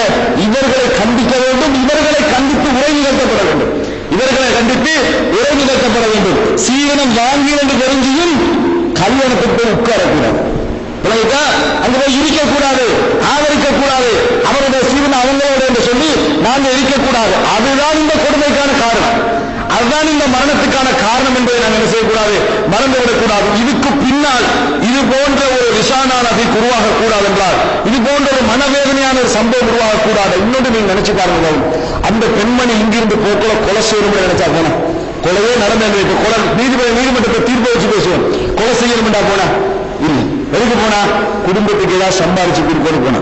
ஒரு சூழல், மனவிரக்தியான நிலை, ஒரு பிரச்சனை தான் எதிர்கொண்ட நிலை கொலையாளியா மாற்றிட்டு அதுக்கு பின்னால் அந்த பெண்மணி எவ்வளவு வருந்தினாலும் மரண நிச்சயமாகுமா இல்லையா? அப்ப இது எவ்வளவு ஒரு வேதனையான நிகழ்வு நினைச்சு, குடும்ப கஷ்டத்துக்கு ஒரு கொலைகாரி கொலை செஞ்சுதான் பரவாயில்ல, கஷ்டத்துக்கு போன ஒரு பெண்மணி தன் குடும்பத்தை பார்க்க முடியாம இப்படி ஒரு நிலைமை ஏற்பட்டு இருக்கிறது. என் தந்தைக்கு ஏற்பட்டிருந்தால் என்னன்னு நீங்க நினைச்சு பாருங்க. அந்த வேதனையை நினைத்தால் இந்த மாதிரியான கொடுமைகளை இவர்கள் அரங்கேற்ற கொண்டிருக்கிறாங்க பணத்துக்காக, பொருளாதாரத்துக்காக, அவர்களை எல்லாம் உங்களுக்கு வெறுக்க தோன்றும், அவர்களெல்லாம் வெறுக்க தோன்றும், அவர்களெல்லாம் கண்டா மனசு வெறுப்போம். இவங்கதானே செஞ்சாங்க நினைச்சு வெறுப்போம். சீதனம் வாங்கக்கூடிய இளைஞர்களை கண்டால் வெறுக்க வேண்டும். திருமணத்துக்கு முதல் அம்சம் திருமணம் தான். இந்த திருமணத்தை புறக்கணிக்கும், அந்த திருமணத்தை புறக்கணிக்க வேண்டும். அப்படிப்பட்ட ஒரு ஒருமிக்க மனநிலை வந்தால்தான் இது போன்ற கொடுமைகளை என்ன செய்யலாம், தடுக்கலாம். அதே நேரத்தில் அந்த பெண்கள் ஒரு முடிவுக்கு வர வேண்டும், திருமணம் அல்ல வாழ்க்கை. எங்களுக்கு நல்ல ஒரு கணவர் கிடைக்காது விட்டால், எனக்கு வாங்கி தின்ற ஒரு கணவர் தான் வருவாராக இருந்தால், அந்த கணவர் எனக்கு தேவையில்லை, அந்த கணவர் எனக்கு தேவையில்லை, மார்க்கத்தோடு மரணம் எனக்கு போதுமானது என்று பெண்கள் முடிவெடுத்தால், அந்த முடிவு மெஜாரிட்டியா இருக்கணும். பெண்கள் ஒரு குறிப்பிட்ட விதம் போனா பரவாயில்ல, ஒரு மெஜாரிட்டி அந்த பெண்கள் எடுக்கணும். எடுக்காத வரைக்கும், அந்த முடிவுகள் பெண்களுக்கு வராத வரைக்கும் இது போன்ற மரணங்கள், இது போன்ற கவலையான சம்பவங்கள் தொடர்ந்து கொண்டே இருக்கும் என்பதை மறந்துவிடக்கூடாது. அதே நேரம் இன்னொரு சம்பவத்தை சொல்லி நான் முடித்துக் கொள்கிறேன். சவுதி அரேபியாவில் ஒரு பெண்மணி, நீங்க நினைக்கக்கூடாது எல்லாருமே இப்படி என்று சொல்லி இந்த மாதிரி மன்னிக்காத மனநிலையே இருக்கிறாங்க. அண்மையில ஒரு இலங்கையில் இன்னொரு பெண்மணிக்கு ஒருவர் குற்றவாளியாக தீர்மானிக்கப்பட்டு மரண தண்டனை நிறைவேற்றப்பட போய் பிள்ளையை கொண்டதுக்காக வேண்டியதாக, பிள்ளைய கொண்டதுக்காக வேண்டியதாக மரண தண்டனை நிறைவேற்றப்படுகின்ற நேரத்தில் அந்த பெண்மண்ட பலர் கெஞ்சுறாங்க, இது மரண தண்டனை உறுதியாகிறார். கடைசியில் என்ன செய்யறாங்க சொன்னா, மன்னித்து விடுகிறேன் சொல்றேன். நான் என்ன செய்யறேன், மன்னிச்சிருந்தேன். லட்சக்கணக்கான ரியால்களை கொண்டு பரிசா கொடுத்தாங்க, பரிகாரம் வேணாண்டாங்க. என் பிள்ளைக்கு சமனாக நான் என்னது ஒரு உயிர் போற இருந்தல, எனக்கு பரிகாரம் என்னது வேண்டாம் என்று சொன்ன சம்பவம் நடந்திருக்கு. இது மாத்திரமல்ல, இது போன்ற நிறைய சம்பவங்கள் அங்க நடக்கத்தான் செய்யுது. நான்கு ஏற்று அங்கு எங்களை பெண்கள் பிள்ளையை கூடுதலுக்கு நாங்க மாற்றணும். எங்களை கடுமையும் தருமையும் நான் இதற்கு காரணம். இது மாற வேண்டும் என்றால் சமூகத்தில் உள்ளவர்கள் எல்லாம் இதற்காக உழைக்க வேண்டும், நல்ல முடிவுகளுக்கு வர வேண்டும். வெறும் அனுதாபங்களும் வெறும் உணர்ச்சியான வார்த்தைகளை மட்டும் எங்களை மாற்றத்தை கொண்டு வர வேண்டாது. அதனால் நல்ல ஒரு சமூக மாற்றத்துக்கு பிரார்த்தித்துக் கொண்டு இந்த செய்தியை முடிக்கிறேன். والسلام عليكم ورحمة الله وبركاته. سبحانك. ஒரு கேள்வி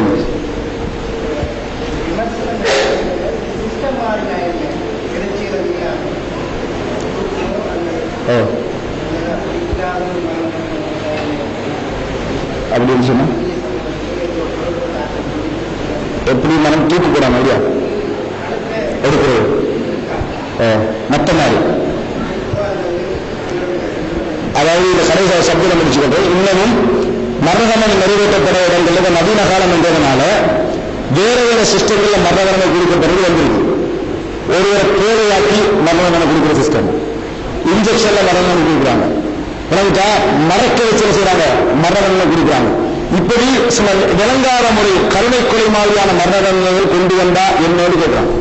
இதுல என்ன விளங்குறோம், அல்லாஹ் தஆலா சொல்றான், வலக்கும் ஃபில் கிஸாஸி ஹயாத்துன் யா உலில் அல்பாப், அறிவுடையவர்களே உங்களுக்கு இந்த தண்டனை நிறைவேற்றுவதில் படிப்பினை இருக்கிறது, வாழ்க்கை இருக்கிறது அப்படின்னு அல்லாஹ் தஆலா சொல்றான். வாழ்க்கை இருக்கிறதா எங்களுக்கு நோக்கம் அவரை கொள்றது மட்டுமல்ல, உங்களுக்கு நோக்கம் மரண தண்டனை நிறைவேற்றுவது மட்டுமல்ல, நிறைவேற்றப்படுகின்ற மரண தண்டனையை பார்த்து இன்னும் கொலை செய்யப்படாதுதான் மிக முக்கியம். இன்னொருவன் கொலை செய்யப்படக்கூடாது என்பதுதான் மிக முக்கியம். அதனால ரசூலுல்லாஹி ஸல்லல்லாஹு அலைஹி வஸல்லம் ரெண்டில் ஒரு முறையில தான் மரண தண்டனை நிறைவேற்றுகிறான்.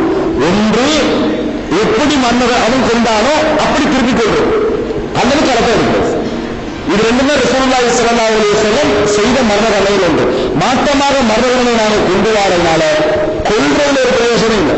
அவனை கொண்டுட்ட முடியல, அவன் கொல்லப்பட்டான் என்று செய்தி இல்லையோ, இது நோமலாக்க என்ற கொலை நடக்கும், நம்மளுக்கு விளங்காத மாதிரி நடக்கு. இன்னும் அது மட்டுமில்ல, கையை வெட்டிட்டு வெடியா நடிக்கிறது, என்ன கையை ஃபிட் பண்றது, இப்படி இந்த மாதிரி கொடுக்கலாமா? புக்கு மசாலா இஸ்லாமிய சட்டப்படி கையை வெட்டியாச்சு, வெட்டினவன் அடுத்த கை டெயின் பண்ணிடு, சரியாக அப்படி செய்யலாமா? இப்படி எல்லாம் போயிட்டு. அதனால தண்டனையை பொறுத்த வரைக்கும் தண்டனை மற்றவர்களுடைய உள்ளத்தில் என்ன ஒரு பாரதூரமான பதிவை என்ன செய்யணும், ஏற்படுத்தணும் என்றுதான் அந்த தண்டனைகளுடைய நோக்கம். அதனால் மற்ற மாதிரியான மரண தண்டனைகளை இஸ்லாம் அனுமதிப்பது இல்லை என்றுதான் எல்லாரும் பொதுவாக இதில் யாரும் இவர்களுக்கு இஸ்லாமியர்களும் இல்லை, எல்லாரும் முடியாது. அல்லாஹ் சுப்ஹானக அல்லாஹும்ம வபிஹம்திக அஷ்ஹது அல்லா இலாஹா இல்லா அன்த அஸ்தக்ஃபிருக வ அத்தூபு